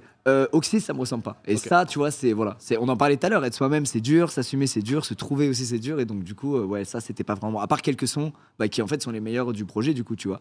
Le Servi, qui est en vrai un peu bizarre. Le Guépard, pareil, où c'est sur de la bossa un peu, tu vois. Ils sont bizarres et c'est des trucs que j'aimais moins en off que je partageais pas. Et du coup, bah, en fait, c'est les meilleurs morceaux. Donc là, tu vois, pareil, Oxys. Bon, échec, non, le truc a fait disque d'or, je ne sais pas comment. Merci à tous mes squeezos qui ont soutenu. Vous êtes des bons. Vous êtes vraiment des bons. Vous auriez dû m'insulter, mais vous avez acheté Oxys. Et pour ça, je vous aime. Sachez-le. Ça m'avait fait chaud au cœur. Eh, j'ai un disque d'or, moi. J'ai un album disque d'or, moi. Yann, il y a le 10 de piste, c'est tout. Yes, il a rien. Il a 10 de Galvas encore. Oh, il a rien d'autre. Mais frérot, tu sais que tes vœux, c'est bien de baiser. Parce que je t'ai vu en reparler et dire c'est 4. Et viens faire coucou depuis T'as mis, tout à t'as l'heure. mis de la poudre ou On pas te parle un peu sur le côté. Viens Tu faire triches coucou. pas. Mais mec, t'es bien. Les gars, dites le chat. Et désolé si vous nous écoutez sur YouTube et tout. Yas va dire un petit coucou. Salut le chat, j'espère que vous allez bien, j'espère que vous passez un moment, que vous n'êtes pas fatigué. Parle à cette cam, Moi, mon gars. je suis dans une autre planète. Hein. Moi je suis KO là. Ça va, mec? Je suis KO, C'est quoi la musique là? Je sais pas, je crois que c'est quelqu'un qui fête un anniversaire là-bas. Quoi? Ça envoie des anniversaires à 2h40. C'est Stream for Humanity, les mecs. Bourrez les dons encore, c'est pas fini. On va s'envoyer. On va s'envoyer. Donc non, Oxys, non, en vrai, il y a plein, je pense qu'il y a plein de gens jeunes qui ont acheté l'album et qui étaient contents, mais c'est juste en vrai ceux qui me connaissent aujourd'hui là, Ouais. maintenant les gars, on se le dit, c'était en 2020 Oxys, on est en 2025, c'était pas vraiment moi, tu vois, et j'aurais pu faire beaucoup mieux. Mais encore une fois, grande source d'expérience et de leçons. Et en fait, faut encore une fois assumer ce que t'aimes et quitter, et voilà, tu vois. Et moi, j'ai voulu faire un truc.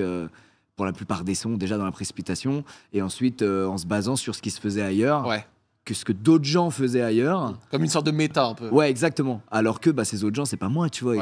Ils sont pas du tout moi. Ils partent pas du même point. Ils ont pas je sais pas, tu vois. Ils ont pas la même culture, les mêmes trucs. J'en sais rien, tu vois. Mais c'était, voilà, c'était pas la meilleure des réflexions que j'ai eues.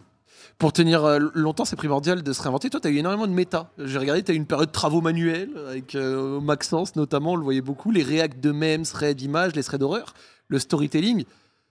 C'est laquelle de ces périodes que tu as le plus kiffé? Ah, franchement, je pense que c'est la période actuelle. Hein. Ah ouais, mec. Les imposteurs, les différentes prods Ah aussi ouais, qui sortent je autour de. m'amuse de fou, frérot. C'est hilarant. Mais t'imagines, en fait, c'est carrément des expériences où j'aimerais payer pour y avoir accès, tu vois, dans la vraie vie. Il y a des gens, ils me disent ça. Ils me disent, j'aimerais trop. Il y a un truc où je peux faire un imposteur avec des potes, je peux jouer à ça.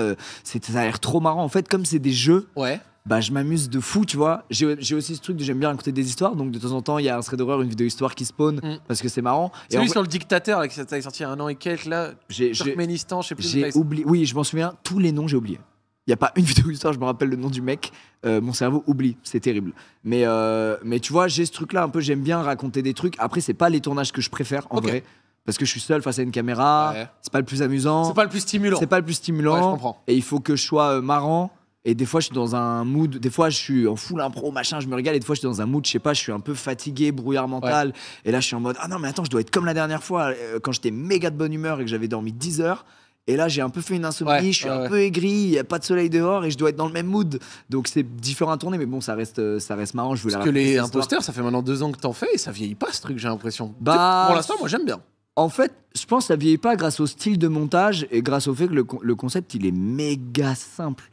En fait, le truc qui marche le mieux sur la chaîne aujourd'hui, enfin un des trucs qui marche le mieux, c'est un des trucs qui est le plus simple sur le papier, quoi. Et en plus, qui existait déjà de base, juste on a twisté un truc, tu vois. Genre sur Jubilé et tout, t'as 3 gars et il faut trouver celui qui dit vrai. Nous, on a changé ça en disant non, trouvons le mytho, c'est beaucoup plus marrant d'essayer de débunk un mytho. Bien sûr. Et à côté, on s'est dit, vas-y, il faut qu'en plus, un mec dans le jury connaisse ce mytho. Comme ça, lui, pendant toute la manche, il sait que son pote mytho, il doit se retenir de taper des barres et tout. Et puis les viewers peuvent jouer avec nous. Et puis aussi, mec, aujourd'hui, à Imposteur, il y a genre 17 ou 18 épisodes, on a fait découvrir plus de 60 métiers aux gens. C'est fou. Et ça, mec, je suis trop content dans ce que ça transmet. La lumière que ça met sur des trucs que t'as jamais vu, tu vois. Du thérémis, j'ai même plus si c'est thérémite ou thérémiste, tu vois, instrument mystique de fou que t'as entendu toute ta vie, tu savais même pas que c'était ça, dans des BO de films et tout. Et je suis trop content de ça, il y a un côté culture, et c'est pour ça que je le force autant, ce format. Ok. C'est que déjà, je m'amuse toujours autant à le faire. Pour des guests qui sont pas d'internet, c'est le truc le plus cool à faire pour eux. C'est ce que j'allais dire. Elle se passe comment la sélection des guests? Parce que la variété, je tiens à dire, c'est. Bah ouais, on essaie de passer d'un truc à l'autre tout le temps. Et bah non, on bosse avec des attachés de presse, quoi. Il y a des artistes en promo tout le temps. Il y en a qui viennent sans promo, tu vois. Par exemple, Camille Cotin était venue, elle avait aucune promo, juste ça la faisait trop marrer de faire ça avec sa pote Marion Cotillard, tu vois. Et donc du coup, elle est venue. Il y a eu des fois des gars, il y avait pas de promo tellement ça les amuse, tu vois. C'est incroyable. Mais normalement, dans ce monde-là, bah, chaque apparition médiatique, c'est un peu un risque. La promo. Voilà, donc normalement, ce risque doit être compensé par le fait que tu fais de la promo pour quelque chose. Sinon, ça sert à rien d'aller gratos sur un plateau télé faire hey, j'existe, ça va, vous avez vu, c'est bizarre même. C'est pour ça qu'il y a ce truc de promo. Et pour les guests, bah non, on bosse avec plein d'attachés de presse qui nous. Des fois, nous, on a des demandes. On dit par exemple à la Chimba, j'étais très content parce qu'on le voulait, je sais pas, dès le 2-3e épisode d'Imposteur et il voulait pas. Et en vrai, je comprends, tu vois, c'est des choix artistiques, chacun fait ce qu'il veut. Logique. Et puis, bah en fait. Le premier Imposteur, c'était au moment du GP1, je crois. Et donc, en fait, bah, entre-temps, il y en a eu beaucoup. Il y a aussi eu beaucoup d'autres formats. Notre humour, il a aussi mûri, je pense, parce qu'on a grandi. Et du coup, lui, au bout d'un moment, il s'est dit, ah, bah, en fait, je kiffe bien. Vas-y, je vais y aller. Là-bas, ça va être marrant. Et donc, ça, pour nous, c'était... moi, c'est un de mes... des artistes que j'aime le plus, tu vois, qui a un humour intemporel incroyable. C'est un gars... qui transpire la sympathie, la bienveillance et qui est ultra talentueux, tu vois. On n'est pas de la même génération, mais c'est vraiment un des mecs pour moi de l'ancienne génération qui est un dieu vivant, tu vois. Je suis en mode, bah, ce gars... En fait, je pense qu'on aimerait tous dire comme Alain Chapat, quoi.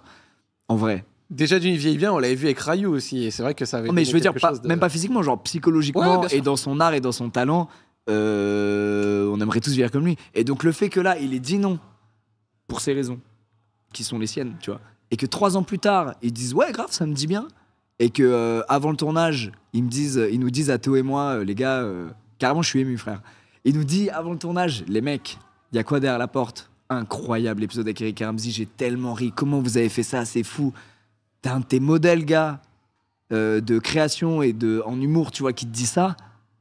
Mec, je te jure, j'étais là, genre, oh, c'est fort. C'est un truc de fou. T'as eu toi ça, une rencontre où quelqu'un que t'admires, t'as dit un truc sur un de tes projets, tu vois? Ouais. Ça peut pas forcément une star acteur ou quoi, mais même un proche, un truc, tu vois? Non, bah, j'ai déjà eu, typiquement par exemple, quand j'avais reçu Didier Drogba dans Accord au libre, à la fin, il avait été hyper chaleureux sur l'expérience qu'il avait vécue, il nous avait écrit des mots dans tous les sens, il avait vraiment kiffé ce qu'il avait fait.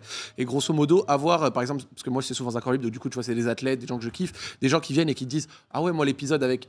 un tel, j'ai trop kiffé, ça relate un peu, c'est trop bien. Surtout que moi, en général, l'épisode qui me remonte souvent, c'est celui avec Samir Nasri. Et donc, du coup, ouais, j'ai déjà eu ça dans ce sens et ça fait trop kiffer. C'est incroyable. Ah oui. Et ça remplit cette petite partie vide de ton cœur qu'on a tous, liée à nos traumas d'enfance, nos insécurités, les problèmes dans la vie auxquels tu peux faire face. Et ça remplit, tu sais, c'est un Tetris vide et ça fait pouf, ça met un énorme bloc dedans. C'est ouf. Non, mais totalement. T'es là, genre, ouais, c'est incroyable. Totalement. Donc, non, j'étais content. Donc, tout ça pour dire que c'est quoi? Ouais, c'est aujourd'hui que je kiffe le plus. C'est l'arc que je préfère parce que bah, le ratio kiff. Et aussi le fait que je partage de la création avec plein d'humains que j'aime autour de moi. Donc c'est pas moi et un autre gars ou moi tout seul comme ça l'a été pendant des années. C'est moi et plein d'autres gens. Donc chaque victoire c'est un truc collectif. Et du coup ça a pas la même saveur, tu vois. Le documentaire. Pourquoi? C'était quoi l'idée? Pourquoi est-ce qu'après des années de création de contenu, c'était important pour toi de t'ouvrir? Grave, c'était important que je raconte mon histoire. C'était aussi dans cette démarche d'assumer 100% mon histoire et qui je suis.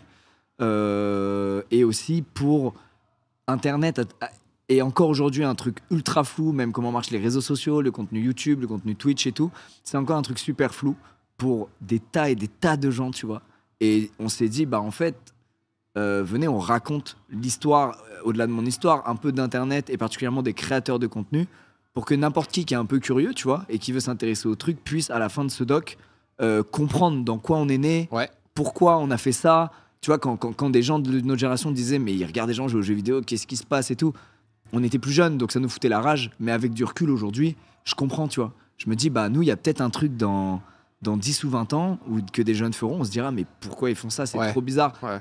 Et j'aimerais que dans 10 ou 20 ans, si je me dis ça sur un truc, bah, il y ait un contenu audiovisuel qui retrace bien le truc, qui décrit bien les cycles vois, auxquels on a fait face, etc. Qui le rend accessible, qui rend accessible ce monde-là, quoi. Et Internet, comme c'est relativement récent, hein, notre milieu de créateurs de contenu, ça fait pas si longtemps, tu vois. Oui, c'est vrai. Ça fait quoi? 15 ans. Une quinzaine d'années, à l'échelle de l'histoire, 15 ans, c'est microscopique. C'est que dalle. Et je pense que ça fait 10 ans que ça marche vraiment bien Internet, tu vois. Enfin, le contenu sur Internet, YouTube, Twitch et tout, l'essor de YouTube et tout, c'était, je pense, 2013-2014 où c'est devenu vraiment colossal, énorme. C'est pas grand-chose finalement, tu vois. Et donc voilà, on s'était dit, vas-y, j'avais envie de raconter mon histoire parce que j'en avais jamais trop parlé. Et puis il y avait beaucoup.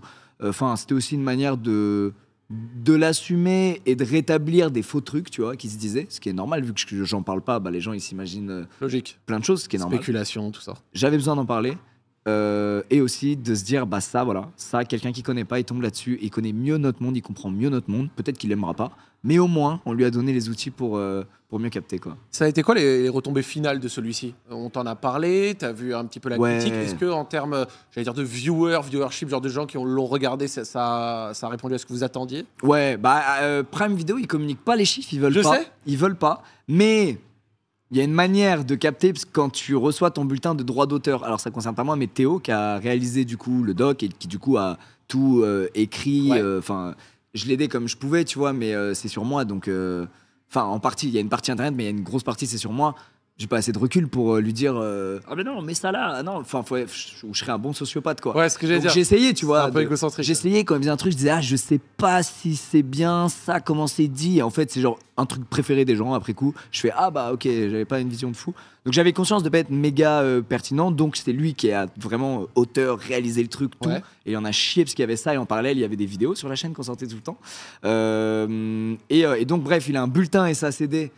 Il l'a eu là il y a quelques mois qui est obligé de donner les chiffres, tu vois. Prime doivent leur donner les chiffres et en fait c'est assez énorme, frérot. Ok.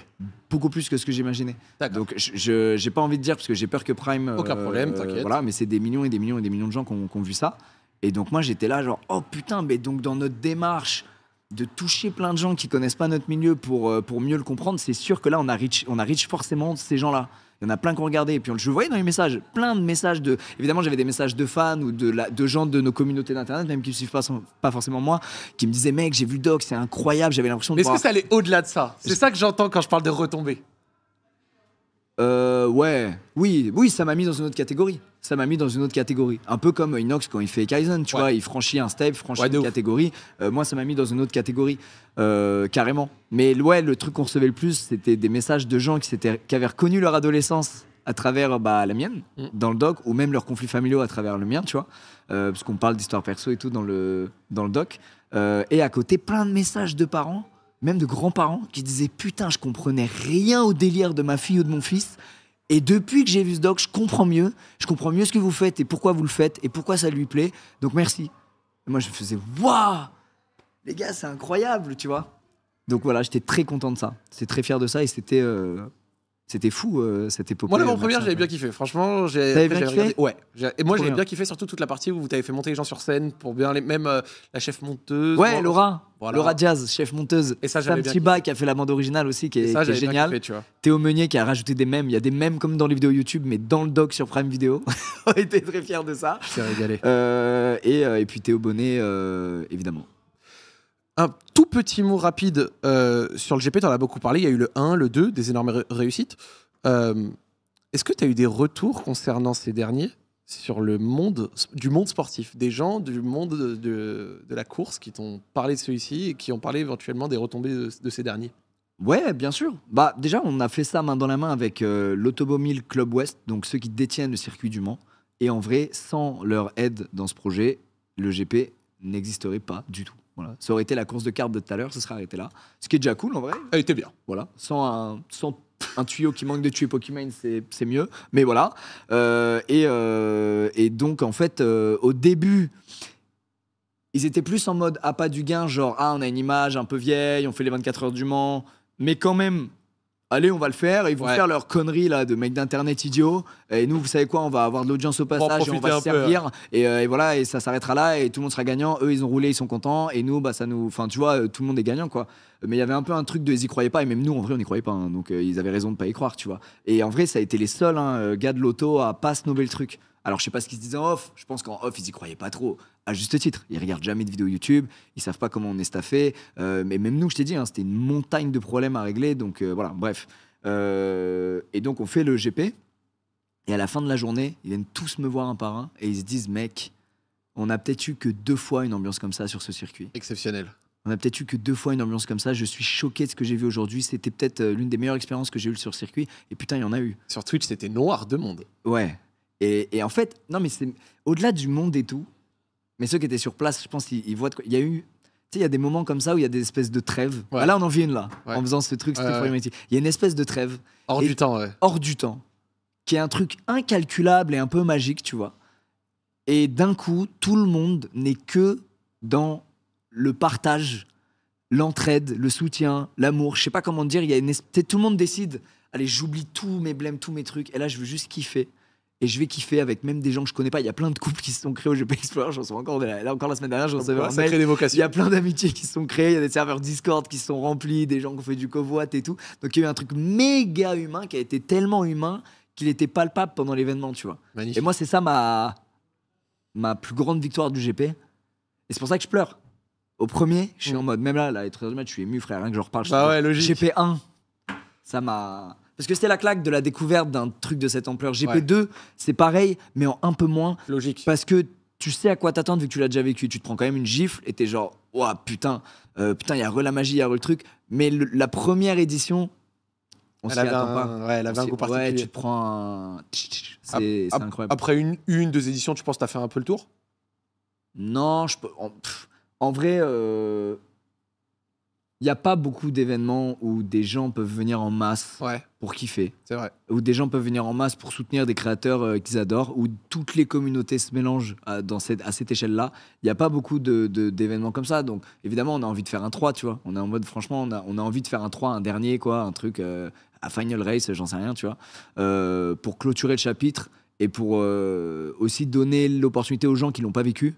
Parce que maintenant, tout le monde connaît le GP Explorer, mais le 1, personne connaît. C'est juste des gens. Oui. Je pense que le 1, les gens viennent et eux-mêmes, ils savent pas à quoi s'attendre. Ouais. Et ils font mais qu'est-ce qui se passe? C'est incroyable, tu vois. Donc, c'est aussi pour ça que c'était une magie particulière. Mais je pense que maintenant, du coup, il y a plein de gens qui ont envie de vivre cette expérience et on a envie aussi de le permettre, tu vois, de dire, bah vas-y, les gars, on en fait un dernier dans des proportions les plus grandes qu'on peut à notre échelle. Et voilà, venez, et c'est la dernière chance. Et puis on se régale une dernière fois, quoi. Donc c'est un truc, évidemment, on en parle tous les jours, c'est un projet, etc. On aimerait bien le faire, évidemment. Et puis derrière, en vrai, le vrai truc, moi, que je veux faire, c'est le milieu du sport auto nous a énormément apporté. Ils nous ont fait confiance. Ouais. Il y a des Alpines qui sont venus sur le GP1, sur le GP2. Aujourd'hui, ils nous respectent de fou et ils nous contactent tous, pas forcément même pour bosser avec nous, mais pour dire merci, vous avez fait découvrir ma passion à une génération que je comprends pas trop et à qui j'arrive pas à parler. Donc merci pour ça, c'est super bon pour Ça a mon créé la milieu. passerelle, ouais. Ouais, et je suis content de voir ces gens kiffer Ok. autour de moi, passionnés depuis 50 ans de ça, autant les voir kiffer, de les voir kiffer autour de la même passion. Et je sais plus ce que je voulais dire, frère. Je t'avais parlé, est-ce que t'as fait le tour?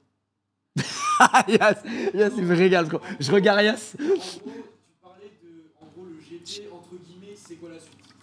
Ah oui. C'est ça. Est-ce que t'as fait Voilà, le tour? C'est j'ai quoi bien la fait de suite? te regarder, t'es un monstre. Et donc du coup voilà, tout ça pour dire, ils nous ont grave bien accueillis en vrai, ils nous ont fait confiance même pour le premier. Et putain, il y a pas beaucoup de gens qui y seraient allés. Hein. La CO, ils ont quand même une très bonne vision. Et aujourd'hui, j'ai un peu envie de rendre à ce milieu ce qui m'a apporté, tu vois.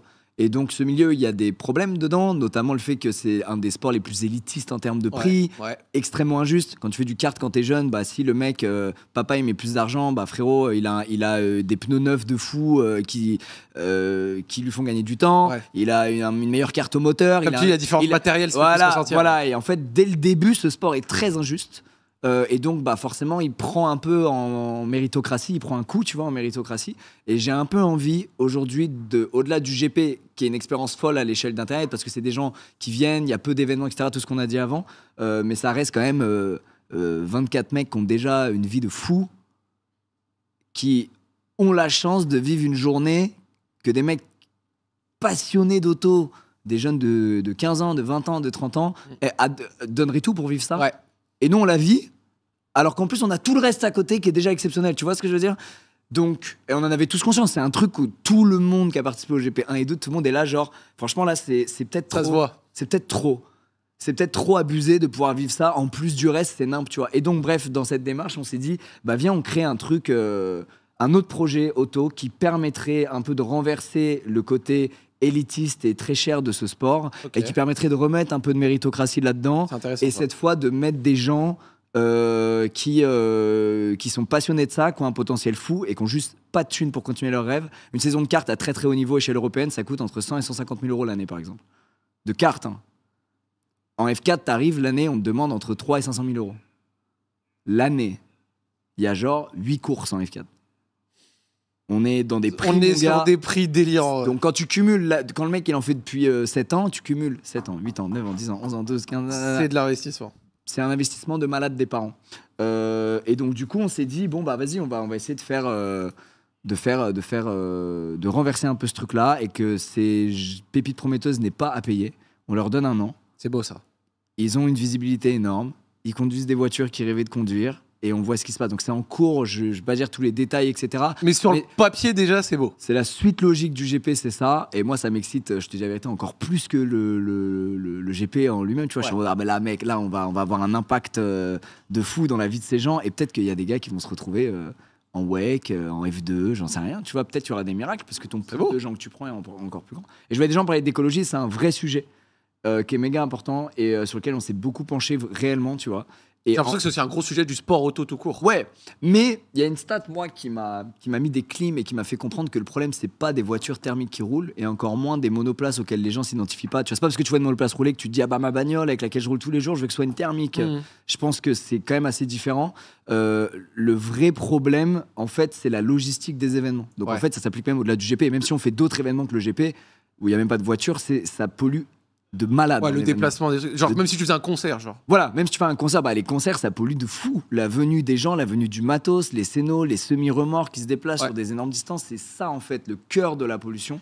Et donc, forcément, quand tu fais venir des dizaines de milliers de gens, mais quand je vous dis que c'est ça, le cœur de la pollution, c'est genre 98%. Ouais.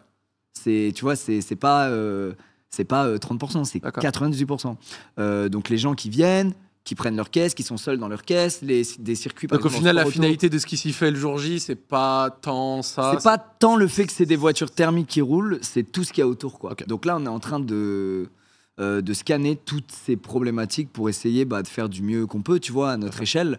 Mais c'est compliqué, quoi. Et j'ai pas trop envie de tomber dans du greenwashing et de me cacher derrière. Mais non, mais c'est du biocarburant. Tout va bien, les gars. Et alors, on plante des arbres. Voilà. Et on a planté 4 arbres par tour fait. Alors qu'à côté, il y a genre 100 000 gars qui se déplacent, qui viennent en bagnole, seuls dedans. Imagine sur le circuit, t'as aussi une gestion du plastique et des déchets qui doit être faite. T'as des assos, par exemple, qui viennent et qui littéralement fouillent. Je sais pas si vous savez, qui fouillent les poubelles pour faire le tri. Parce qu'ils savent que la plupart des gens ne vont pas le faire sur place. Donc, t'as plein, d'une infinité de problématiques comme ça. Et on essaie de scanner ça. Et il y a beaucoup d'assauts qui nous aident là-dessus. Et c'est intéressant. Voilà. Pour le sujet écologie, puisque je vois beaucoup de gens en parler, et ils ont grave raison. Et voilà où on en est. D'ailleurs, si vous avez des recommandations à nous faire, ou que je pense qu'il y a plein de gens ici qui connaissent. Tu sais, on connaît pas tout. On essaie d'analyser, de faire de notre mieux, mais je pense qu'on passe à côté de certains trucs. Franchement, n'hésitez pas à nous envoyer des mails, les gars, ou des messages, des DM, des trucs. C'est intéressant. Voilà. Dernier point, et après je te libère. Merci beaucoup pour le temps que tu as accordé. Franchement, il est déjà 3 heures, bordel. Waouh. Ça fait 1 heure, on est ensemble. Ça Incroyable. fait franchement très plaisir, t'entends. Gentlemate, quand même. E-sport et Squeezie, ça saute pas aux yeux au début. C'est vrai. Quand on te propose le projet, tu te dis pas qu'est-ce que je vais y foutre. C'est quoi l'idée? Un peu. Tu vois, je m'imagine la première discussion où ça commence à émerger. Déjà, on me propose pas le projet. Parce qu'en face, Gotha et Brox, ils se disent ça. Qu'est-ce qu'il va y foutre? Donc, ils me racontent leur projet et c'est moi qui fais putain, ça a l'air incroyable quand même d'avoir un club. Moi, j'ai beaucoup suivi l'e-sport, les aventures à l'époque Vita, et surtout les aventures du début de la KC avec l'arrivée dans LFL et tout. En fait, je découvrais et l'e-sport et Kamel et LOL, tu vois. Kamel, on avait déjà live ensemble quelques années avant, mais voilà, on se connaissait pas de fou. Et donc, bref, j'avais ça en tête et je me disais, je suis sûr que c'est une aventure putain de stimulante et je suis sûr que je peux les gars, je peux être en mission, en croisade pour essayer de pousser ça auprès d'un public plus large, parce que de ce que j'ai vu, il y a plein de trucs qui vont pas, qui viennent de la part des éditeurs, il y a les règles, le format des ligues est toujours flou, la com, faut toujours aller chercher les infos à droite, à gauche, l'imagerie, elle fait pas rêver, franchement. Tu vois, il y a plein de trucs, je trouve, qui sont des petites barrières pour le grand public pour s'y mettre, et j'étais en mode, les gars, moi, je touche pas évidemment les gens fans d'e-sport, mais je touche un public beaucoup plus large, et je m'engage à tout donner pour essayer de leur transmettre cette passion qui, moi, m'anime maintenant depuis quelques années, tu vois.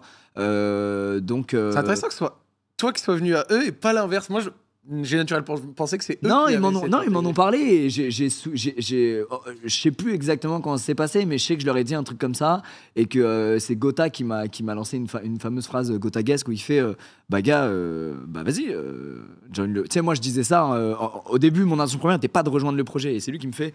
Bah gars, rejoins le projet. Regarde, par exemple, à K-Corp, ils ont Kamel, et à côté, ils ont Prime, qui est un peu plus mainstream. Ça, c'est qui du Gotha. Tu sais que je peux m'imaginer en train tu le vois, de avec dire son ce que petit tu air dis. là. Et il me dit ça et tout. Je fais ah ouais, ah putain. Donc en fait, c'est faisable ce que je te dis là et ce que je te propose, ok. Et eux, en fait, à l'époque, ils parlaient à d'autres gens qui devaient les accompagner sur les risques financiers, les trucs, bref.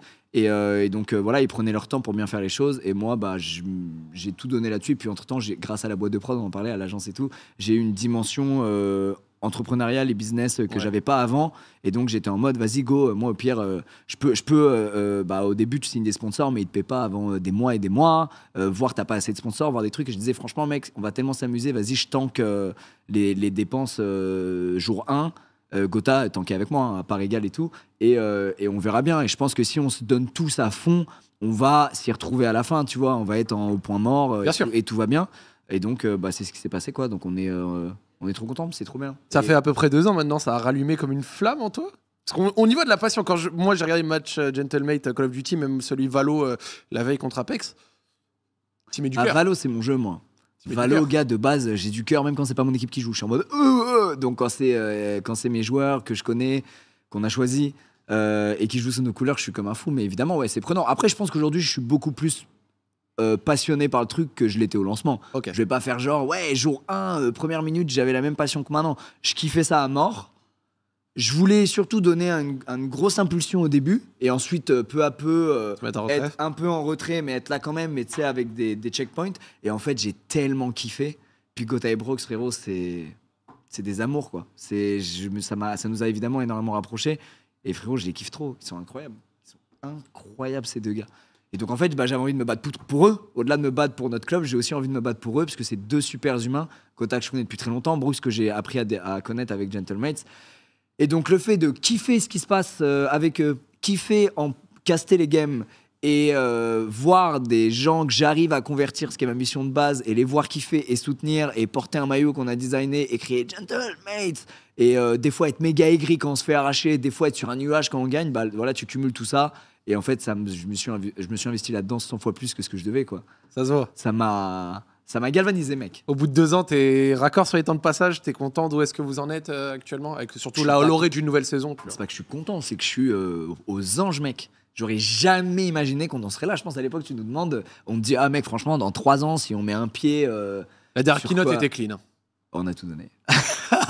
Les vidéos d'annonce, machin, on a sorti le Unfold. Hein. Bah ouais, on a tout donné. Bah, c'est avec Théo, on a tout écrit avec Théo, on a eu toutes les idées avec Théo, on a déroulé les trucs et c'était intense. Mais on s'est dit, vas-y, on veut faire une vraie conférence cool, fluide, avec des contenus hyper lifestyle, bien pub, cool, machin, un peu gaulerie, qui crée une porte d'entrée pour les gens qui vont voir ça. Ils se disent, ah, c'est stylé, ça parle de quoi? Mais c'est quoi le truc Call of Duty League, c'est quoi, machin? Donc il y en a 9 sur 10 qui ne sauront jamais ce que c'est et qui vont pas voir. Mais 1 sur 10 fait, je vais aller au bout. J'étais failli te cracher dessus, c'était pas loin. Okay. 1 sur 10 se dit, vas-y, je vais regarder, je vais aller au bout. Et du coup, bah, on réussit, quoi, petit à petit. Mais ouais, c'est un magnifique projet, je suis trop content. Et voilà, non, là, on en est aujourd'hui, c'est inespéré. Surtout en Code League, là, dès cette année, c'est un truc de malade. Et je pense que le futur est radieux pour nous parce que y a plein de gens qui portent Mute dans leur cœur, tout comme plein de gens portent Cassé dans leur cœur, tu vois. Et grâce à eux, bah, financièrement, ça tient. Et donc, bah, c'est un peu le nerf de la guerre, tu vois. Quand t'as un club, il faut que ce soit stable. Faut pas que ce soit en négatif à la fin d'année. Bon, je pense qu'on est tous à 1,50€ en fin d'année, mais c'est une victoire.